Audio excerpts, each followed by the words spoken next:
Hello there, guys, and welcome back to my channel. To what I didn't expect to be making, if I'm being perfectly honest with you, because I was like, after the Newcastle game, yeah, finally, no Chelsea for 6 weeks, talking about the World Cup and all sorts of things. Well, I was planning to do a World Cup predictor stream. That is still happening, by the way, most likely on Friday, because I figured out that I'm not actually free myself on Saturday. But anyway, but most people that I tried to get involved with this were unfortunately not available today. Now, Bertram is, of course, who is unfortunately not on Friday or Saturday, because he's Danish. So I wanted to get a few different nationalities involved in a World Cup predictor. Do you know what I mean? So that's, not happening today. But then, I was talking to Pice, and he was like, yeah, we could do some sort of tier list.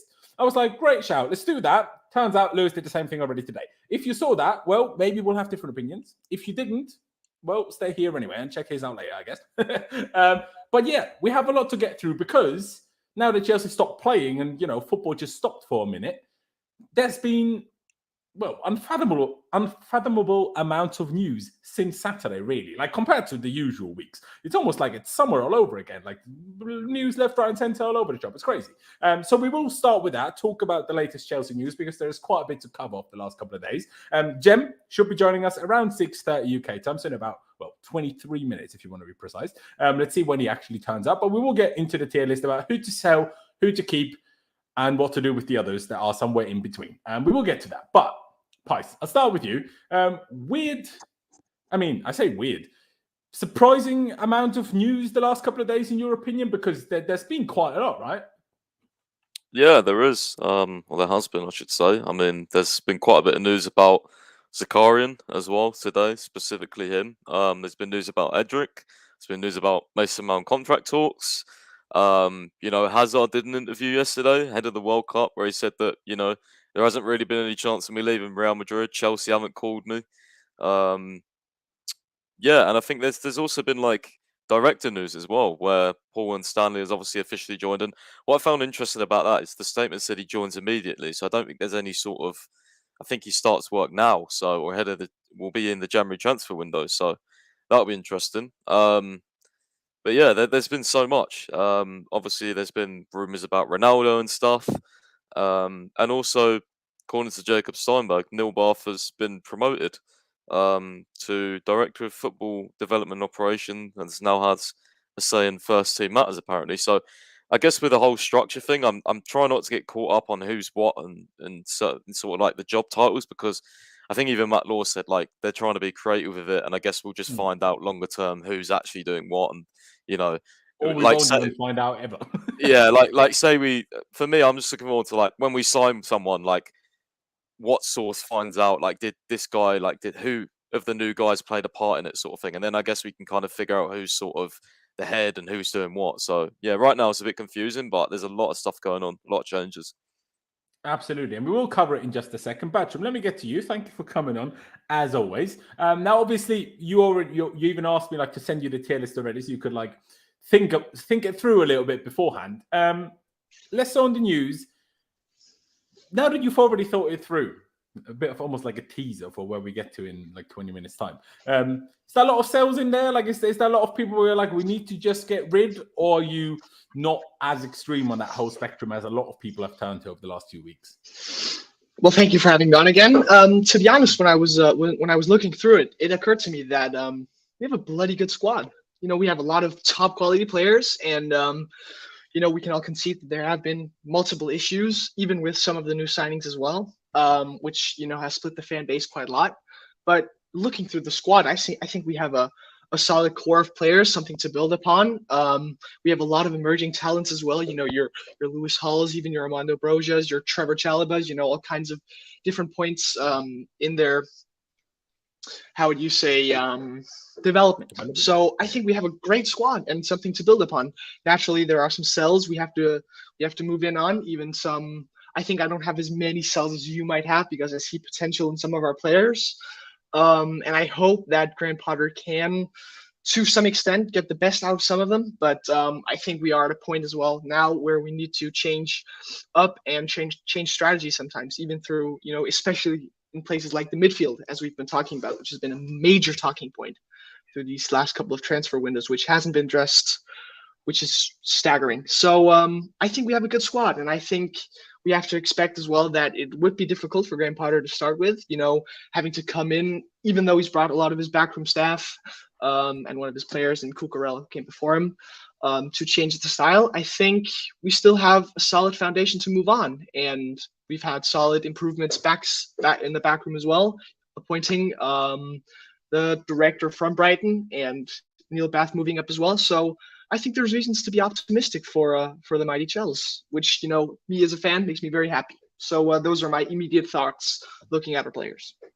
Fair dues. Yeah, it's a weird one because I agree with you to some extent. When you look at the players as individuals, or when you just look at the squad and you see all the faces, you're like, this is not a bad team. The problem is a lot of these players are just not playing anywhere near the level that we probably think that they should be playing at. Like, Kai Havertz should be a really good player, but realistically hasn't been. So you're like, what do you do with that?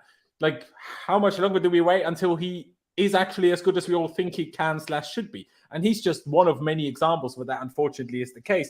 But obviously also because some people are like, you're stretching it when we don't have a good squad. We do have a good squad. Let's also not ignore, though, that a lot of those players that make it a good squad are currently injured, which is partly why we're struggling as much as we are. And then the other players are acceptable backups, but when they all of a sudden need to play every week, then they're not acceptable anymore. And that's kind of where you start to struggle when you have a lot of injuries. And it's always like when we don't have injuries, we're like, we have a great squad.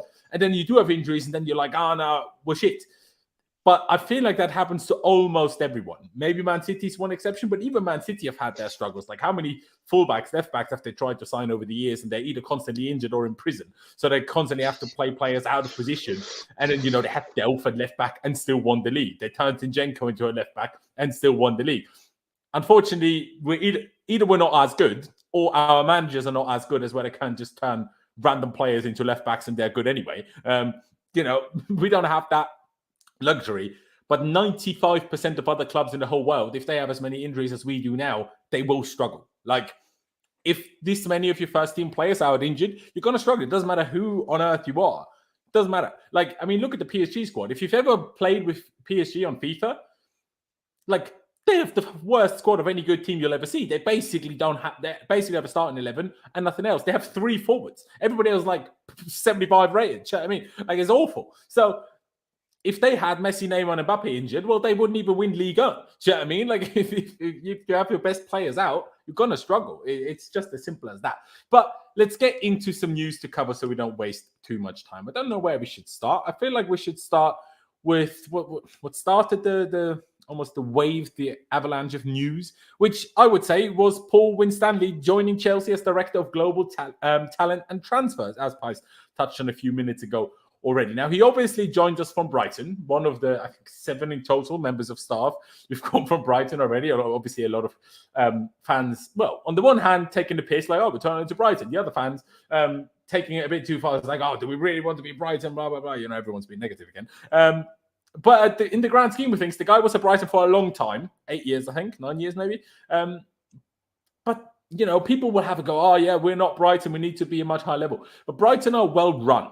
If you let the people that run a club well, give them more money and let them run a different club, like I say, with more money, you would expect that to go quite well. Do you know what I mean? Because obviously Brighton don't have the financial situation that we do.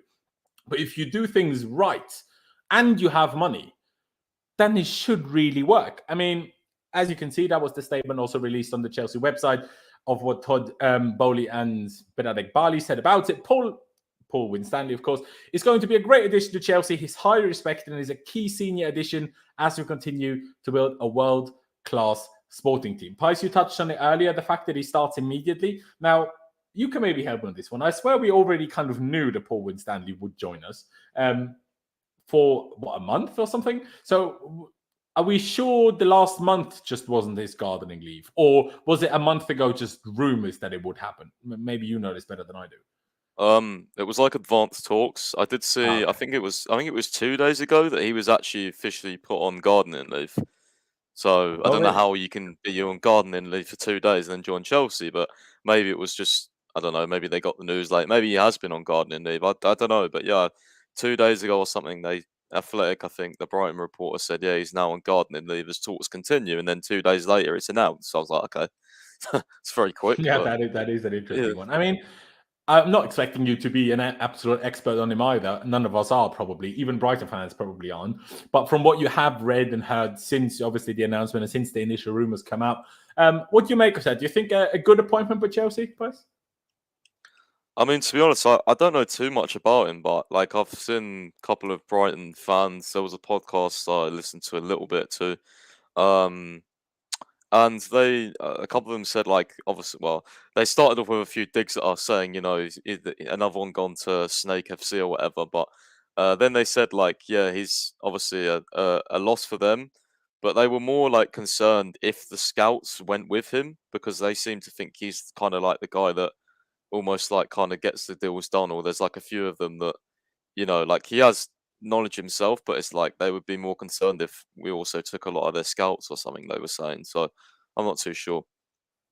I hear that. Here, the whole scout thing is an interesting one because obviously, when we were linked with Christoph Freund from RB Salzburg, you know, the things that I heard is the reason why Salzburg was so unhappy and were absolutely refusing to let him go and somehow managed to convince him to stay was because he wanted to apparently bring a lot of staff with him in terms of scouting, and maybe not necessarily who would permanently be contracted to Chelsea, but almost working with him, if that makes any sense.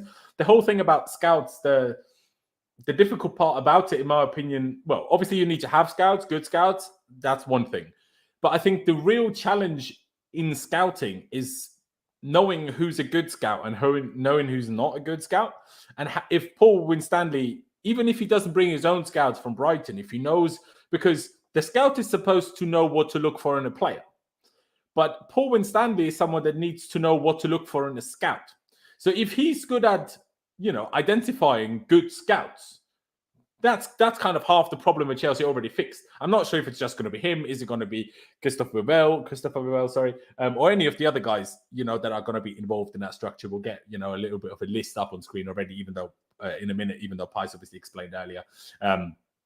You know, let's not take too close of a look at the actual like titles that some of these guys have. But for me, if he can just get other good scouts, even if they're not from Brighton, I don't really care. Just make it flip and work. Do you know what I mean? That's my main perspective on this.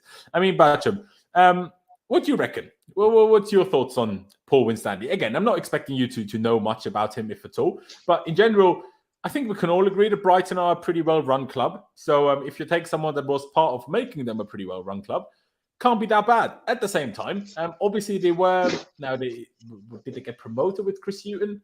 Is Chris even the right first name? I can't remember. But I think they did. Yeah, over. They were in a relegation zone, so like Paul Winstanley was there for 8-9 years, so they weren't always like super successful.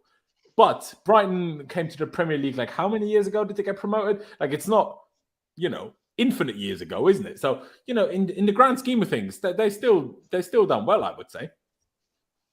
Yes, they have, and I think this whole Brighton route between Brighton and Chelsea has been very interesting because it's something that's been on my mind. If it's a sign of weakness or a sign of strength that we've taken so many of Graham Potter's, you know, coaching staff and a lot of the Brighton hierarchy. And I think you can look at it both ways. You know, was it only that contingent that's working? Maybe it was only at Brighton it would be able to work.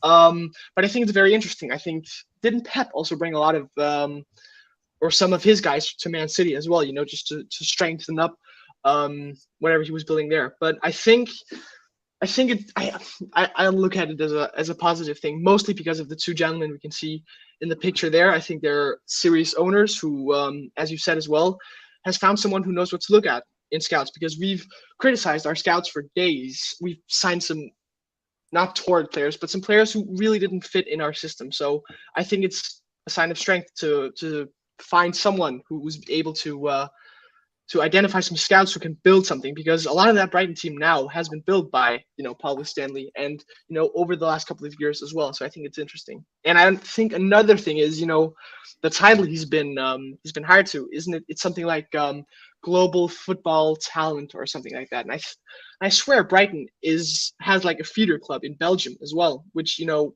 there has been talk that we were wanting to have some sort of connection there as well. And I think he could be a part of that, having some knowledge within that part. So absolutely. as long as what? I just So said sorry. absolutely agree with you. Sorry. I think it'll be interesting. And right now we're in a position where I think the owners have earned some trust by the enthusiasm they've shown by the role. So right now I think there's nothing but support to this decision from my part. Fair play. And great. Ehian?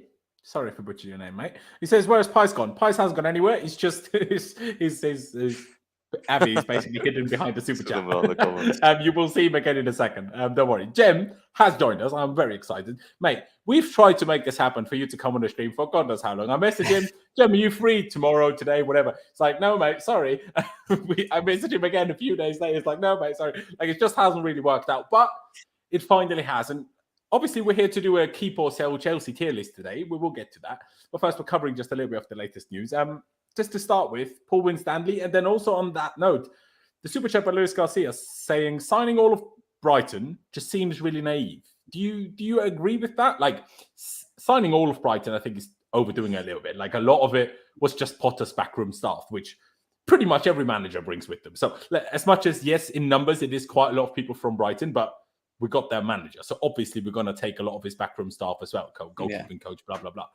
But in the grand scheme of things, do you mind taking another one or two other, like, the higher-ups of Brighton in the grand scheme of things, well-run club? What's your opinion of it? Well, not really. I just think it goes to show that they're really looking to back this manager in the long term by doing these kind of things, you know, and by doing that and speeding the process, why not bring in a couple of people to do that he understands, that he's worked with before, that he's kind of sort of done at Brighton, built whatever they've built there, which we've seen on the pitch, but obviously off the pitch as well. And I think if we want to try and speed things up and try and whatever the idea of the philosophy and project is of the owners to move forward quick, move forward in a certain way, I think it makes a lot of sense to bring in people that are well connected to the manager. It just like I said, it just speeds things up for me, really. But I don't know much about that Paul Winstanley. I'm not going to lie. I've not done a lot of research on him, to be honest. But yeah, look, at the end of the day, it just goes to show the motive of the hierarchy. Obviously, they're trying to put the pieces of the puzzles together, which I think is important at the end of the day, you know. And this is why it goes back to like what I say to most of this some of the fan base, I say, in terms of like being patient and allowing a bit of time, because obviously they're trying to do something. They have a vision of what they want to do. The issue is at the moment, as fans, we can't see that, you know, and that's why some people are a little bit impatient on certain situations and whatever. But fortunately, we're in a transition, we're in a rebuild, and people need to understand the position of the football club. So yeah, absolutely, I do agree, mate. Absolutely agree. Yeah, like Jem, really, I don't think it's a sign of being naive. I think it's just getting the right people in, and I don't think we can just sit here and say, "Oh, he works for Brighton, he must be awful." Well, as you see with, for example, Christoph Freund from Salzburg. He's clearly good. The guy just doesn't want to work outside of Austria. Now, we might have tempted him, but then Salzburg convinced him otherwise. Just because he works there, because he's from there, doesn't mean he's not good, right? So I wouldn't call it naive. At this moment in time, we just sit here and say, okay, let's see how it goes. But everyone we've hired so far has good credentials, so let's just hope it works out that way. Pice also touched on this earlier, the news from Jacob Steinberg, yesterday. Neil Barth has been promoted to Director of Football Development and Operations and now has a say in first team matters. For anyone that didn't know, he was basically head of the academy at Cobham up until seemingly now, which I think is very interesting. Now, as far as I'm aware, and I don't know Neil personally, I'm certainly not an expert on the academy either. Like I know, you know, who's looking really good and stuff, but I don't like follow it down to the under 16s or whatever. But I know he has a very good reputation, both with within the club and outside of the club. So from that perspective, and also with the title name, as much as Pai said earlier, let's not take too much of a look at the actual title. Director of Football Development and Operations. Now, to me, and you guys can disagree or agree with that, to me that sounds like, okay, well, he was head of the academy. He's still going to be partly, in charge of the academy. There's just going to be someone underneath him only being in charge of the academy, while he's also probably going to be part of those people that try to take a look at whatever we're trying to build with this multi-club system, where it's like development, not just at Chelsea, but in the more biggest scheme of things, I guess. And having a say in the first team matters. That's why I'm like very intrigued what exactly that's going to entail, because Is he going to be the one that decides which of the young players makes it into the first team? I feel like that would still be a manager decision, right? So I'm not really sure what to think about that one. Jem, I'll stick with you. Again, I'm not expecting you to know all that much about Neil Bath and what you think of this, but no, the tier list is not done. We will just get to it. We're just covering a little bit of news first because there's been a lot of news. Broskit, sorry for butchering your name, but we will get to that. Do not worry. But Jem, thoughts Neil Bath getting promoted? I like the fact that we're giving someone that's been at the club for a long time a chance in a higher position. What do you think about that one? Yeah, he's been at the football club for nearly 2 decades, which is quite a long time when you think about it. I'm down for it. At the end of the day, he's one of the only people that seems to have made it past the Todd Boehly and Egbali, to say test, but past the sort of important part, which obviously we've seen a lot of the hierarchy get laid off for, the old hierarchy get laid off for. So obviously they see something in what he's done there, and you got to only look at what the academy's done up in that period as well, and how successful they've actually half the been. Premier League is at this point to develop that Cobham. Exactly. So there's something. Obviously, there is something going on good there that obviously he's heavily involved in, and by giving him this opportunity to step up, but obviously still be kind of in control of what he was doing before, it is a good thing, because he understands the vision that the new owners want to go into, but he also understands what's made it successful up to this point now with this academy. So why would you get rid of someone that's in theory done a very good job on his part when you think about it to a degree? So look, I don't know much about it, to be honest, to go into full detail, but from looking out, on the outside looking in, I think it makes a lot of sense as to why he would that Chelsea would look to promote the guy, to be honest. Absolutely. And I think it's also, like I just touched on, in terms of a good sign at someone who's been at the club for a while, because there has been a lot of people that have left the club over the last few months that have also been at the club for a long time, whether it's, I forget his surname, Thierry something, the head physio, and he posted something on Instagram the other day, and all the players, including ex-players, had all the nicest words to say about him, which when you see it that way, you're like, why? I'm not sure if he was told to leave or if the guy decided to retire. I'm not 1,000,000% sure. No, he got told to leave. Apparently, he was on a Zoom call. Apparently, he got told his services were no longer required. So there you go, and that's not ideal, especially someone that served at the club this long. I think a little bit more respect maybe could be shown rather than a Zoom call, especially when he's so well liked. But at the same time, being well liked doesn't make you good at your job. Do you know what I mean? And no one can hide from the fact that we've clearly had many, many issues with injuries. And when I talk about injuries, I'm not talking about someone like Reece James, who clearly suffers an impact injury in a game. That has nothing to do with the physio or doctors or anybody. But Christian Pulisic, N'Golo Kante, the amount of re-injuries these guys have had in the process of rehab and getting back to fitness is utterly unacceptable. I don't care how long the guy's been here. He either had to fix it or leave. He didn't fix it for God knows how many years, so he had to leave. As much as he might be a nice guy, and I wish him well for the rest of his career, life, whatever else. But if we want to be serious, we can't just be too stuck with emotion, right? And I think it's good, because if we just get rid of everybody that's been here for a long time, it feels like, then it doesn't feel like you're staying or leaving on merit. But because someone like Neil Bath has been given a chance, and then someone like that shows you, okay, just because someone else left that has been for a long time doesn't mean Boehly's just getting rid of everyone that's been here. He's getting rid of the ones that he thinks need replacing, and the ones that he thinks are good enough are staying. And I think that's an important sign. Pice, do you agree with that? That is a bit of an important sign to show also within the club that we're not just changing everything for the sake of changing everything? yeah, I think some good context behind it is, I think a month ago or something, it was reported that Boehly, Boehly, and kind of, I guess, Feliciano as well, even though we don't really hear about him much. Yeah. They all conducted like a 100-day review of the club, so their first 100 days in charge. Every single department of the club, from the physios to obviously the manager, everything, like every department, every like area of the club, they analysed it. So, and then from there on, like after that had been done, that's when we started seeing like, right, he's going, he's staying. So I think they just decided it there and then. They probably looked at, again, I don't know whether this guy was just strictly, he was like head of physio, wasn't he? So, Yeah. or something like that. So yeah, I guess, yeah, they, at the end of the day, like, I think we all needed to expect this as well. Like, these guys, they're always going to want to get their guys or their own people in as well. So, like, you know what I mean? That was always going to happen to a certain extent. There you go. I do agree. But if you have anything to add, please do. Otherwise, just so we don't not stuck too long, I will move on to the next subject. But any thoughts on Neil Bath getting promoted? You a fan of that in general? Yeah, quickly. You've already touched upon it. I think it's important that stuff like this is happening, both to show that, to reward someone who's given so much to Chelsea as well, but also in a sense that it shows that Todd Boehly and Begad Iqbali aren't just blindly hiring and firing. They thought they looked at the Thierry guy, the physio, and thought, okay, you're not up to the standards here, and changed him. And then they looked at someone like Neil Bath and thought, okay, you are up to the standards. You've given so much to Chelsea, so we're going to reward you. And I think it's important also with a squad containing, I think it's 7 players from Cobham. I think it's also nice for them to have someone that they've known. And someone that knows Chelsea through a deeper level as well to move it on. So those are my immediate thoughts on Neil Bath, and a top decision for sure. Fair dues.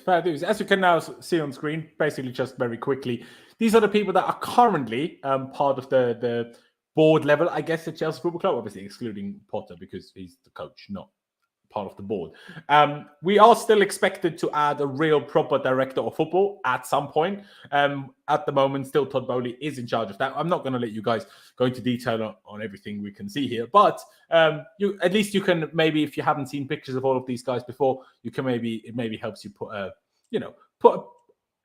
face to the name, So that one, fair enough. I mean, Graham Potter, Christopher Bivell, Lawrence Stewart, Joe Shields, Paul Wistanley. It's interesting. Certainly a lot of new people here. And yeah, some people can be unnecessarily naively positive. Some people can, in my opinion, be unnecessarily negative. I just sit here and okay, let's see what happens. I like the fact that we're trying something different. I like the fact that we're going for people that have experience in the field, and that we're trying to build something from something that we haven't really gone along with so far as a football club. So I'm a fan of it, if I'm being perfectly honest with you. And I could be wrong. I hope I'm not. Last bit of news that I'm going to get on the screen is reported by Simon Johnson today. Let me just find the right one. There it is. By Simon Johnson today, that Chelsea have actually made a breakthrough in contract talks with Mason Mount, and that there is real optimism a deal can be struck in January. Let me zoom out a little bit so you can see the bottoms tweet if you can't already. Well, anyway, now you can. The Athletic sources say one of the offers to Mount was a 7-year-long contract, but he rejected. Obviously, what we don't know is, did he reject because it was too long, or did he reject for other reasons? But if anything, my thoughts on this is that I found it weird how many people in the media seem to have actually made it this like, there's no one's sure if Mount's actually going to sign a new deal. Really? Like, did you really expect Mason Mount to leave Chelsea? Like, really? Come on now. But, I mean, Pice, what are your thoughts on this? In general, obviously good news. So you don't want to be in another Rudiger situation. But to me, not surprising at all. That was just, to me, it was always going to happen eventually that we're going to come to an agreement. What about you, though? Yeah, of course. I maintained that on both Mount and Reece James. I thought they'd both probably re-sign. They're both Chelsea through and through. So although sometimes things change, I think those two were definitely always going to stay for me. So yeah, I don't see any surprises here that an agreement has not been reached, but there's definitely been a breakthrough, and it'll probably be agreed in the new year.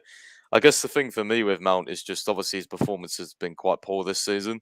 And that doesn't mean you get rid of him, but I do think it means that, you don't have to start him every single game, or you don't have to start him against, what's his name, Zagreb, so he can then play at the weekend because he likes to build rhythm. Like, every player likes to build rhythm, but he seems to get special priority or something. So, yeah, that's my only problem with it. He just, for me, he starts way, too much. And I said this, probably quite a few months ago now, maybe even a year ago. I said in the future there could be a problem if we literally build our team around Mason Mount, because I don't know, I just don't think he's that level to he has to absolutely start. By the way things are going, he's going to start every game of most seasons for the next 5 years. Unless he becomes an incredible player, which he might do by playing so much, that's a problem in my opinion. The whole building a team around someone, that I've always had a little bit of an issue with that whole terminology, unless someone is like Messi or prime Ronaldo or prime Neymar maybe, But like, Hazard, I if you guess. think of it though, like if we play a 4-3-3, Mount has to be in there somewhere. If we play a 3-4-3, Mount has to be in there somewhere. Like, Yeah. he should No, have that. I We should agree only with have you we that should he only have that shouldn't always terminology play for it. Reece James. Yeah, no, I agree with you. All I'm trying to say is this whole building a team around someone. I don't think we should build a team around anyone, no matter how good they are, other than if it's someone like, as good as a Messi or Prime Ronaldo. Because I don't think that you have a benefit from that. You just should try to build the best team possible. If Mount is, in our manager's opinion, part of that, play him. But don't build it around Mount, because don't build it around anyone. Just build a good team, regardless of, build it around the spine, maybe. That's what you can do, around a set of players. But around individuals, I'm personally not a big fan of it. But Jem, do you agree that it was always inevitable that we were eventually going to have this breakthrough and eventually going to get Mount to sign? Or did you ever have any fears that we might sit here with Antonio Rudiger situation and Mason Mount? I ain't spent much time really focusing on it, because it's just one of them ones that is a given that you just know that Mason Mount's going to sign a contract at Chelsea. There was little rumours in the papers saying that he was a little bit unsettled and, he's not sure in himself with the club and whatever. And I just think, to be honest, Mason Mount is Chelsea at the end of the day. I know people don't like hearing that, people that are not his biggest fans, but he is one of the ones that's come through the academy and has done pretty well. The issue with Mason Mount, and I've always said this, is that I think when you look at his first 2 seasons at Chelsea, when he came into Lampard, I think he kind of set his own standards in terms of how well he played. And maybe it wasn't just how well he played. It was more like how inconsistent and bad everyone else was around him on top of that as well. But like, the level was Mason Mount at one point. It was like we were relying on Mason Mount to dig us out of games. And we should never, ever look at Mason Mount as being one of them players to do that. He's not an Eden Hazard-esque type of player that we can just give the ball to and he makes something happen magically. He's not that. But he's I think he's definitely an important. I do think he's still a very important player in terms of how we want to play things and do things. My only issue with him is, again, and I agree with Pies, is like, it shouldn't be a given that he always starts. And one of the big issues with it all is that he's 23 years old and he's nearly played 200 games for Chelsea already. That's a lot of football to have played for your football club. And whether it's the fact that he's been burnt out, which could come into that consideration. Obviously, he had international duties in between that and he'd be straight back in. Like, managers all seem to have this thing about playing Mason Mount. And I thought it was quite interesting when you listen to Younes's clip, which I saw on Twitter, about how in training, Mason Mount always looks pretty decent and he always looks like he's giving 100%. He's always looking like he's doing a lot more than other players would do. Even in training, he takes it a lot serious. And which is why he's picked all the time, by the way. And then other players can't complain about this. Yeah. Just fucking train harder. Do you know what I mean? Yeah. But then the issue is, you look really good on training. Make sure you do that on the pitch, and that's where, because I always see people moan, why is Mason Mount playing? For God's sake, we're going to lose. I've seen it so many times on Twitter, and I'm just like, well, maybe part of the reason is because the managers actually think he's really good in training and whatever. But I don't know. I think he's a good player. I don't think he's crap. I just think he's a player that's gonna, at 23 years old, is gonna lack consistency in his game. And when he's lacking his consistency in a game around the squad that's not really built properly yet as well, and they all lack their own consistency in their own ways, I think that doesn't help on top of that. However, personal performances of recent have not been good for the guy. Absolutely. I do agree. But your thoughts? Any shock at all that, we've found the breakthrough with Mason Mount? Not a surprise, was it, in the grand scheme of things? No, it wasn't. But I did begin to worry, because I hate being in contract situations with some of the star players there are for Chelsea. I think you all have some good points. I'm happy, Jem, that you touched on the Younes clip. I watched it as well, and there has to be something about it when managers like Frank Lampard, Thomas Tuchel, Graham Potter, they all choose to start with Mason Mount. So he has to be good at something, and I think we have seen clips of that. I think it's also very rare to be in a position where you have a young player, which is a 23, 10, 15 years ago, you'd have a 23-year-old player. You'd almost say that they weren't mature enough. It's only the way football has moved these past few years where you're either 16, or if you're older than 16, you're almost, not considered as young as it is. So I think it's rare to have a player that bleeds so much for a team and has played so many games for us as well. So I think there's something about it. Again, with Mason Mount, Lawrence, you touched on it. I think there should be no one whose place in the team always has to be, set in stone. I think it's important to have a culture where you always need to perform. Of course, you can have bad games. Players like Reece James, they have shown their quality. They've played bad games as well. It doesn't mean you have to be dropped. And I think it won't help any players. It won't help with the team, and it won't help with the player itself to be continuously kept playing through bad performances and bad streaks. Sometimes it's even though they think they're giving their all, even if they get put on the bench for 1 or 2 games, they might be able to find that extra spark they couldn't find otherwise. But I'm happy to have Mason Mount, hopefully for a long time as well. Even more happy to have Reece as well. And I hope to see them, we're going to get on it, talk about it as well when we talk about the players who we want to keep and sell. I think it's important we have culture bearers like Reece and Mason to move it on. Fair dues. I do agree, of course. Just 2 last pieces of news that I don't have anything to bring up on screen about. First thing I want to touch on, Christopher Nkunku. Now, first of all, feel bad for the guy. Picked up what looks like a rather serious knee injury in France training, forced on by Camavinga. I forget. Is it Edouard Camavinga? I forget his first name. Obviously, an unlucky one. Certainly misses the World Cup. We don't know yet how serious it is. Is it something like Reece James who misses like 2-3 months? Or is it something serious like an ACL and he's out for 6 months? Because as reported pretty much everywhere, everyone reliable, we are basically on the verge of not even just signing, but announcing him.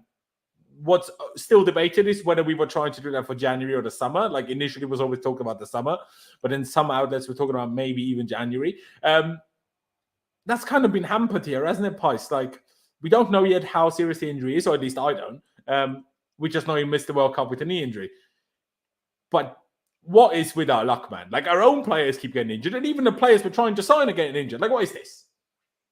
Yeah, God thought he could escape the Chelsea curse. Does he know? Like, bro, there's no way this guy was escaping it. But yeah, no, I feel really bad for him. To play like how he's playing and then not get a chance just to play for your country. And even if you've been playing bad and you go to a World Cup, like you must still be buzzing. Like it's just one of the most surreal like experiences I guess you could have as a footballer at a World Cup, because And I was excited to see him at the World Cup as well, because I think if he has a good World Cup and we've already kind of snatched him up, we can laugh at the rest of the world if he has a banger World Cup. And now, that is true. But then, obviously, I reckon we'd try and like complete it in January. But what happens in January if after a good World Cup, like Real Madrid come in or something? Like, so I guess selfishly, it's kind of maybe a good thing that he's not at the World Cup. Depends on how bad the injury is. If he's done his ACL, it's definitely not good. Yeah, but like I think if he's just out for the World Cup and like maybe a month after, it's not too bad, is it? In our point of view, because I'm sure we'll still go through with it if it's nothing serious. So yeah, let's see. Yeah.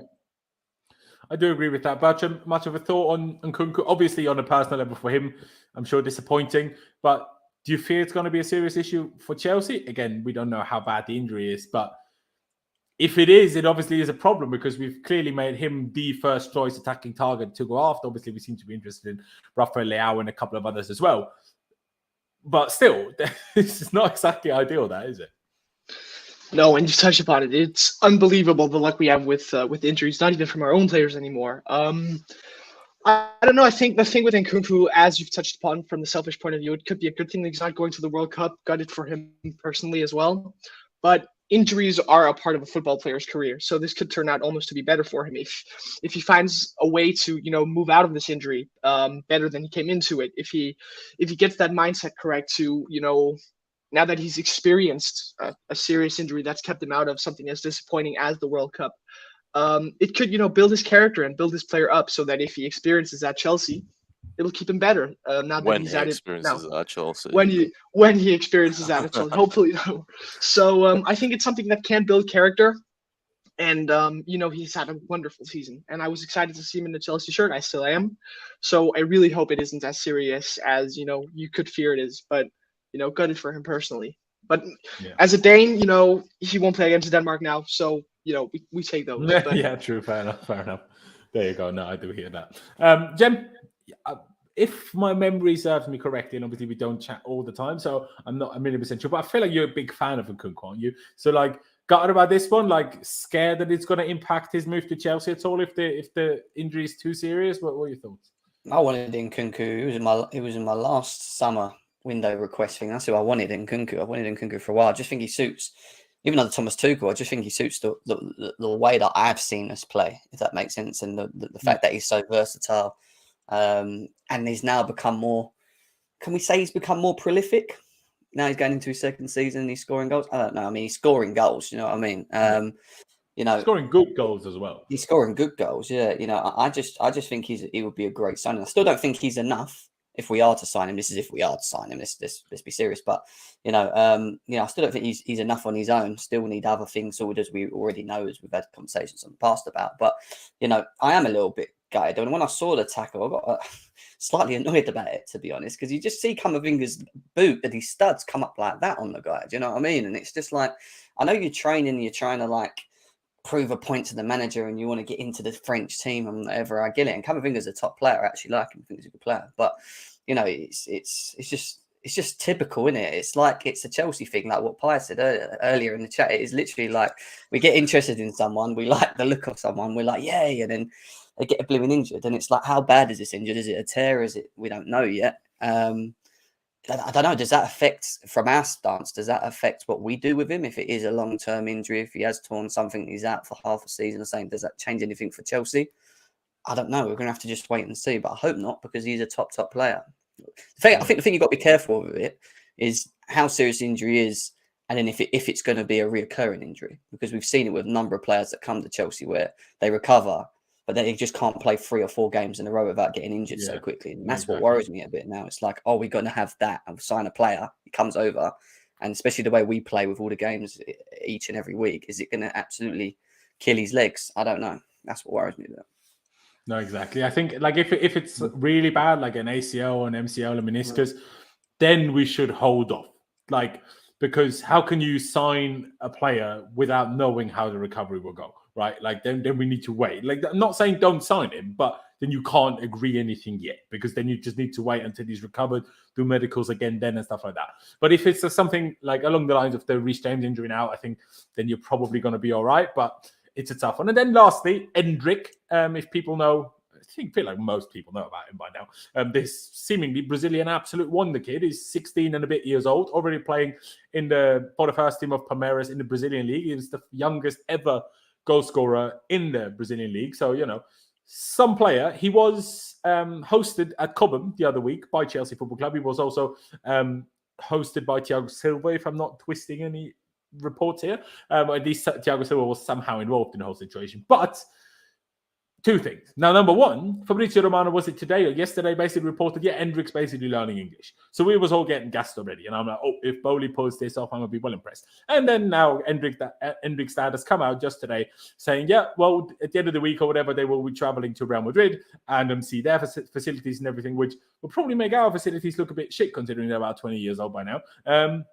But, and then apparently Real Madrid want word from Endrick, well, do you want us to put an offer into Palmeiras or do you not want to come here anyway? So there's still a chance we could, not be made look like clowns, obviously, because we're just fighting against Real Madrid. It's very difficult to beat beat Real Madrid to anyone signing. But the fact that he's learning English still gives me a little bit of hope, because what is he learning English for if he's going to Real Madrid? Do you know what I mean? So, from that perspective, Badger, I don't know if you know much, if anything, about Endrick, but I said this the other day in like a group chat of Austrian Chelsea fans, and I was like, with these Brazilian super talents, you have 2 options. Either you sign them really young, or you don't get them at all. Unless you want to pay like 500 million plus once they're like 26. Like, those are your 2 options. Because imagine Real Madrid said no to Vinicius because they were like, 60 million is too much for a 16-year-old. Well, now look at him. Bloody, in terms of out-and-out wingers, probably the best in the world at this moment. I mean, if anyone has another shout, I might be forgetting anybody, but, certainly up there for sure. The same goes obviously for Neymar when Barcelona signed him from Santos. If they were like, that's too expensive. Lawrence, I've got one. Go on. Sterling. Who? No. Yeah.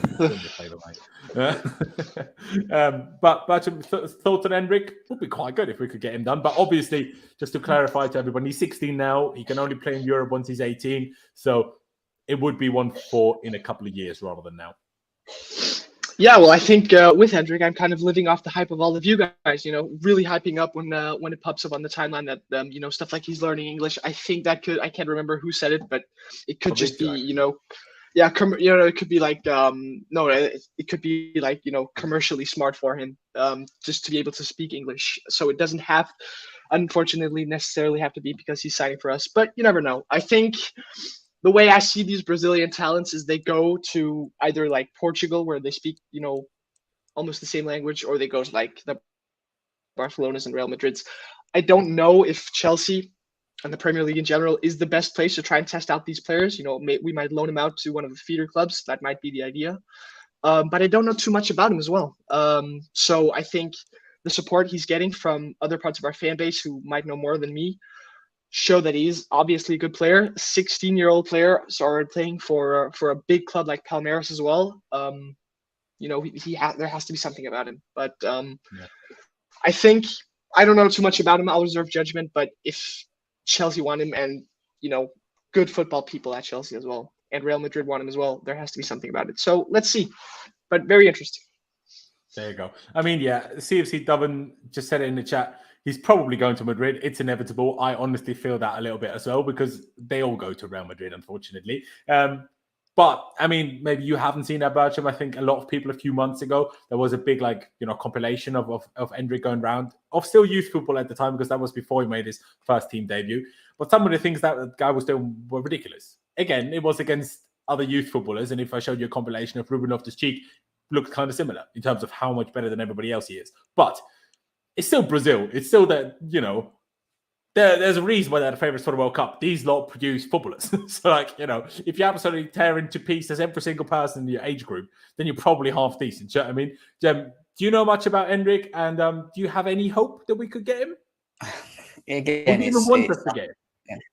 It's up in the air again. I'll be honest with you guys. When it comes to Chelsea and strikers, as good as he looks on comps, and I actually like what he possesses, not watching enough of him, it's just like, as a Chelsea fan, it's very hard to get excited for strikers. Even a 16-year-old one. I mean, I don't know, if Chelsea do get him, how does it work? Does he come in and go straight into the academy and do a bit like what Lewis Hall is doing and others, and try and just sort of build his way up from there, and maybe be on the first team squad list and in odd cup games come on, and then we get a taste of it? I don't know. I don't understand the whole. Not sure what the idea for him would be. I don't think being 16 can even play in the Premier League. No, we would only be able to sign him once he turns 18, but that goes for us at Madrid. All right, fair enough. Yeah, that makes sense. Yeah, so no, all right. Well, that makes more sense than if he comes on 2024 then. Like I said, the comps look good of him. He's good with his feet, good shot, decent in the air. He's got a bit of dribbling about him. Can play off the left, it says as well. He's not just a striker, can actually play off the wing as well, from what I've seen. But again, don't know much, so we'll see. There you go. Pice, much of a thought you would like to add on Endrick before we finally actually get to this tier list, which always these bloody news, they take us way too long to get through, flip's sake. Yeah, I think what I've seen of Endrick, I mean, a lot of people, and I fell for it as well, they were like, oh, the next Neymar, is completely different. He's a striker. He doesn't do that many skills. He's a bit more of he's kind of got that sort of dog in him almost, he reminds me a bit like Gabriel Jesus, where he's kind of he fights for everything, and he's got good technical ability in front of goal, he's flicks and stuff like that, but he's not if I go and watch a Neymar Santos comp, I could tell you right there and then he's going to be the best player in the world at some stage. He was just absolutely ridiculous, but some of the goals he does score, his shooting for his age looks really good, I will say that. So I think the thing for me is, again, what's the plan? Are we just doing this to flex? I know you want all the young stars, but 50 million on a 16-year-old. I know he's going to join when he's 18, but probably more worth it than 55 for Cucurella, though. So this just has to work out. He can't flop, because otherwise it's the most stupidest signing ever. 50 million at 16. If it was 25, 30, I might be true, yeah. Isn't it? But like I say, what if Madrid said that about Vinicius? Then they wouldn't have Vinicius now. On some of these, I feel like you need to take a risk. Do you know what I mean? But then it's about scouting. You've got to be so sure he's going to be it, because, for me, when Fabrizio said, "Oh yeah, Chelsea involved," Boehly was a sign of the young stars. I was like, they haven't looked at this guy. They just want him because he's in the. It just felt a bit like the summer window again. We're going to get him because Thingy's involved. do you actually like know what you're doing, sort of thing? That's why I just want to wait until everyone's sort of in place, and they can review things again. Yeah, Because I don't just want to like, where's this 50 million? Is that coming out? Like, what sum is that coming out for? What budget? Because that's for 2024. This signing, so you know what I mean. We've got other areas we bloody need in the 16-year-old kid. So as much as I'd be excited, and like they've got to be so sure on this. Like for me, it just feels like they're doing it to flex. But let's see. Who knows, mate? I'd be down for the flex. I can't lie, but as obviously like you, it's a couple It'd of be comps, fun, most wouldn't of it? from youth football. So like, sorry, Yeah. I said like it'd be fun if we agreed it, and it'll be a massive story. But who really cares if he joins in 2024 and he's average? Like, who cares then? You know what I mean?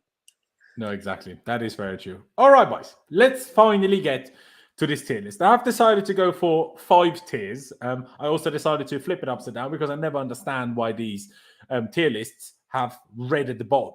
How is red the good thing? Surely red should be the bad thing, right? But anyway, so I flipped it because OCD and shit. Anyway, so as you can see, our 5 categories are must keep, can stay, maybe. I didn't want to just copy Lewis, who called it fraud watch. Call it fraud watch if you want. Can go or sell now. We will go through the entire squad. We will go into the order of it, as just the tier list basically provides it to us rather than in order of goalies, defenders, midfielders, strikers, just to, make it a bit more random and make it a bit more of a discussion, just to clear it up to everybody. Ladies and gentlemen, if you want to, get involved and basically change wherever we put someone, use the super chat function, but I will not let you completely decide the thing. Now, if you donate like 20 quid, maybe I will. But, anything within reason, I'll let you go up and down by like 1 or 2. But I won't let you go from must keep to sell now. I mean, let's not go too far. But in general, us 4 here, we will, either go with majority, or if it's obviously split 2v2, we'll try to find a middle ground. And boys, I reckon we just start off, and the first one is Marc Cucurella. New signing, obviously in the summer, 55 million with add-ons taking it potentially all the way up to 60 million. Pice, you know what? I'll start with you. I've just put it in maybe for now, just so everybody knows who we're talking about. Where would you put Marc Cucurella? Obviously, we have a few of these in here where, we'll be like, well, we don't know yet, do we? Does Marc Cucurella fall into that category for you where you're like, well, we need to see a bit more to make that final decision? Yeah, I feel like must stay is either going to be like us rating the players so highly, or it's going to be the new signings that we haven't really seen enough of yet and that have come for big money. So I think he's a must keep just because we haven't really seen enough of him. Oh, really? Okay, so on that basis, I would have just put Cucurella maybe because I don't know yet. All right. But I see also your logic, so Yeah, no, I think it's a must keep for me because if you sold him after like that, I think that'd be a bit mad. That is true. So, yeah, I think we must keep him. I hear what you're saying in that sense. I will go to Bertram next. Do you agree with Pice's logic on that one? Just because we've just signed him for a lot of money, does that make him a must keep, or because I titled this Ruthless, so I don't really care about when we signed you. If I don't rate you, I'm not keeping you. So what is your perspective, Cucurella? Must keep, can stay? Do you put him in maybe for the time being? What do you think? I think I might have interpreted it a bit different than you guys have. I put him in can stay. I think the can stay part is we'd like you to stay, but if someone puts an offer you just can't refuse on, they can go. And when I was looking through this, I kind of looked at this like our squad as us building like a cake, be that as it may. And I think Cucurella could be symbolized like in Denmark, licorice is a big thing. I'm going on a tangent here, but something that the head chef really spoke in for, and something that he can make work. So right now, I think he can stay. We won't say no if Real Madrid come for 100 million like we would with some other players. So right now, not too much fuss. He can stay. I'll do that as well. To be fair, I think that's well explained.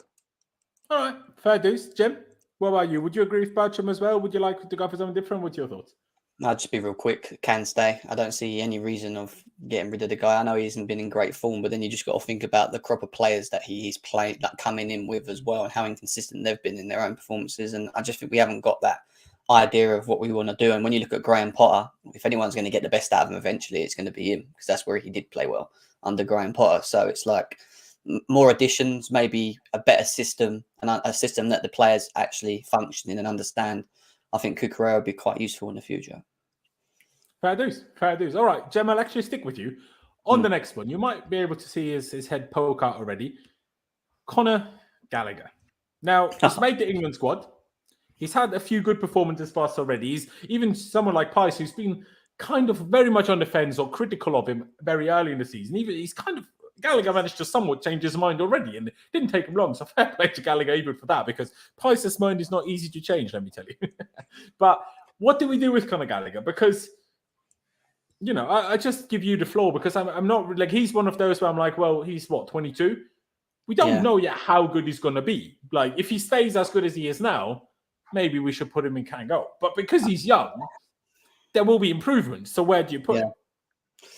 For me, it'd be a maybe. And the reason I say that is because it wouldn't surprise me if a year or two down the line he decided to move on, or Chelsea decided to move him on. But at the same time, I think with Conor Gallagher, putting aside what we have seen up to this point again, it's obviously like it's from Potter's side of things, and obviously Boehly as well. It's like, how are we going to utilize this player in the long run, in the future? How are we going to get the best out of him? How is he going to fit whatever it is that they're trying to do moving forward? I don't think we're able to see that fully clearly yet. Even though I think Potter's playing him in the position I want to see him being played in more. I think when you look at him under Thomas Tuchel, when he was being played in the sixth pivot, I think we all knew that ain't going to work, and he looked really poor there. And, you know, his first game was one of the worst stuff I've seen of an individual player. I'm not going to lie, but, you know, ever since Potter's come in, he has pushed him further up, and I just think that's where he should be. It's just, I'm not sure. For me, it just falls down to what Chelsea are trying to do moving forward, and if they can accommodate a player like Gallagher in it. But at the same time, it depends who we bring in that area, if we strengthen there, because I do think depth is important. Squad depth is important, and I think he could be one of that as well. But then again, on the flip side of it, it could be that he's occupying an area where he's just, you know, we need to get someone better in, but we need to release funds. So it's like you could use him to sell on. So maybe for me, basically. Fair dues. Just quickly before I take this to Pies. Chelsea all the way. We've obviously seen you in the chat many, many times. I'm not sure if you're still here now that I timed you out. But don't be rude to Clutch. Now, don't be rude to anybody. But definitely don't be rude to Clutch when he's just literally trying to tell you calm down, because otherwise they're blocking you. Why are you having a go at him? He's quite literally a moderator. Are you stupid? Like, come on now. Don't be rude to Clutch. Otherwise, I'm blocking you permanently next time. Do you know what I mean? Now it's 5 minutes. Anyway, Pies. Do you agree with Jem on Conor Gallagher? What are your thoughts? To be fair, majority of what he said, I do. I just don't know whether I'm going to go maybe or like can go, because in a sense I could say he can go if we get like 35 million, in my opinion. But like you could also put him in maybe and say, well, you know, maybe 50% of that is if we get the lot, if we get the offer. So I probably would say maybe, I guess. Yeah, maybe. Because I think can go would be like, yeah, I don't really care. Like I still care about him. Yeah. But yeah, like if there's a, you know, if I don't know, for example, Crystal Palace want to come back in and spend a lot of money, like be my guest, you know what I mean? Like, we need some money as well. We can't just be spend. So yeah, we need to get some sales back. There you go. I mean, it's a weird one, because for me, it's less so about the money, because I'm like, it doesn't really like, but like Jem said, if we sign so many good players in this position that he's just not cutting it anymore, well, then he can go, obviously. But if we don't sign enough good players that makes him not good enough, well, then he can stay over. So I would probably agree with Jem and leave him in maybe, just because depending on what happens in terms of transfer business, and also depending on his own development, still being a young player and fulfilling his own potential, or potentially exceeding his own potential, that can obviously sway. So therefore, I would just keep it in the middle. Bertram, would you agree with that? Would you put him in can stay potentially? Where would you go for Conor Gallagher? I think this is interesting. To be honest with you, I'd put him in must keep, and here's why. I think Jem, you touched upon the uncertainty of Conor Gallagher. I think that can speak for him as well. You know, right now we have a coach who's going to be here long term, and I think that Graham Potter is a guy I would trust to mold him into a type of player, because he is very young. You know, we're in, I think he's 3 months into his, you know, professional or senior Chelsea tenure, and I think we have a guy here who really bleeds blue. Last year when he was doing very well at Crystal Palace, I remember Rio Ferdinand interviewing him, and before the interview even started, he said, you know, you don't have to ask me about Chelsea because I want to go back. I need to go back. And I think it's rare to find players who are really going to bleed for the crest like that. And Other than that, I think we have a 22-year-old guy who impressed last year with Crystal Palace. He has a bit of everything. I agree he can play stuff like the sitting six. But right now, I think we're in a position where I think it's important to keep a lot of these academy guys because although we don't know much about him yet, we could sit in a position in maybe a year's time where he hasn't been able to cut it, and then we should be able to look at offers for Crystal Palace. But right now, I think he's in a situation where we must keep him almost indefinitely. Even if we received a big offer Would you not for say him. though, if we sign enough good players who are just better than him, that makes him not must keep anymore? If that makes sense. And Reece James is so good, we're not going to find many players better than him. So, for him, that potential isn't even there. If you sign enough good players, then he doesn't cut it. But for Gallagher, I think we can all agree there is enough good players out there that if we were to sign a few of them, that makes him maybe not good enough. Then it's weird because I know maybe he's the third in the line, but maybe can be closer to must keep than can stay be. That's why it's called maybe because we don't know yet. We need to just see how they develop. That's it from my perspective. But what would your response to my, almost playing devil's advocate be there? Yeah, I'll quickly round off then. I think the only player in our squad where I think there are not a lot of players better than you on the market is a Reece James, which you've touched upon. I think Gallagher has something in him, like a bit Kante-like, where he has that intensity. He has the running, the legs, the lungs as well. So I think he has something special. And I think a lot of it comes down to his potential because he's one of the players on the list where we haven't seen enough from him yet to really decide it. But right now, I think we're in a position where he has to be a must keep. Of course, if we went out and signed the best midfielders like a De Bruyne and Declan Rice, almost FIFA career mode, of course, then it would be looked at differently. But right now, I think we have a good player in there, and I think Graham Potter can find something good out of him. And I really, really was annoyed about the linking him away last summer because I think he'll be good for us. So those are my thoughts about Conor Gallagher. Yeah, fair enough. Because it is majority, maybe we will keep him there. Musa, yeah, I would even like to do that, but again, Lewis literally did that earlier, and I don't want to be boring a copy of him, so I'm not going to change it to fraud watch. We'll keep it up maybe for the time being. Hopefully, Pice will be back in a second. Maybe just his internet disconnected him for a second. Let's get to the next man, and this is an interesting one because it's Carney Chukwuemeka. Now, by the way you went about things with Conor Gallagher, I'm now intrigued, Bertram. Would you also put him in must keep? Because to me, I would. For me, he's another maybe. Just because the kid's 18. We've seen him play 2 or 3 times. Yeah, looked good. But I didn't see enough of him at Villa to really know. So I just don't know yet. I don't even want to say can stay yet because on the basis of what am I saying that? Having seen him play 20 minutes twice and start one game? I don't think that's enough for me to say anything higher than maybe, but he's definitely not done anything wrong why I'm saying can go because he's a talent. We paid 20 million for him. But is that enough for me to say must keep? I don't know. I'm not the scout that decided to sign him. You're right. So why would I pretend like I am? So I'm going to keep him in maybe, but are you going to put him in must keep, Bertram?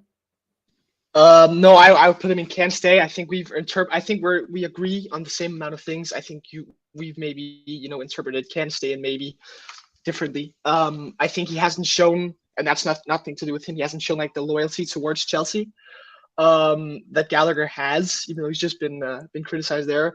I think if we received a big offer for him, he should be able to leave. That's maybe why you've put him in maybe, and why I put him in can stay because that's how I've interpreted it.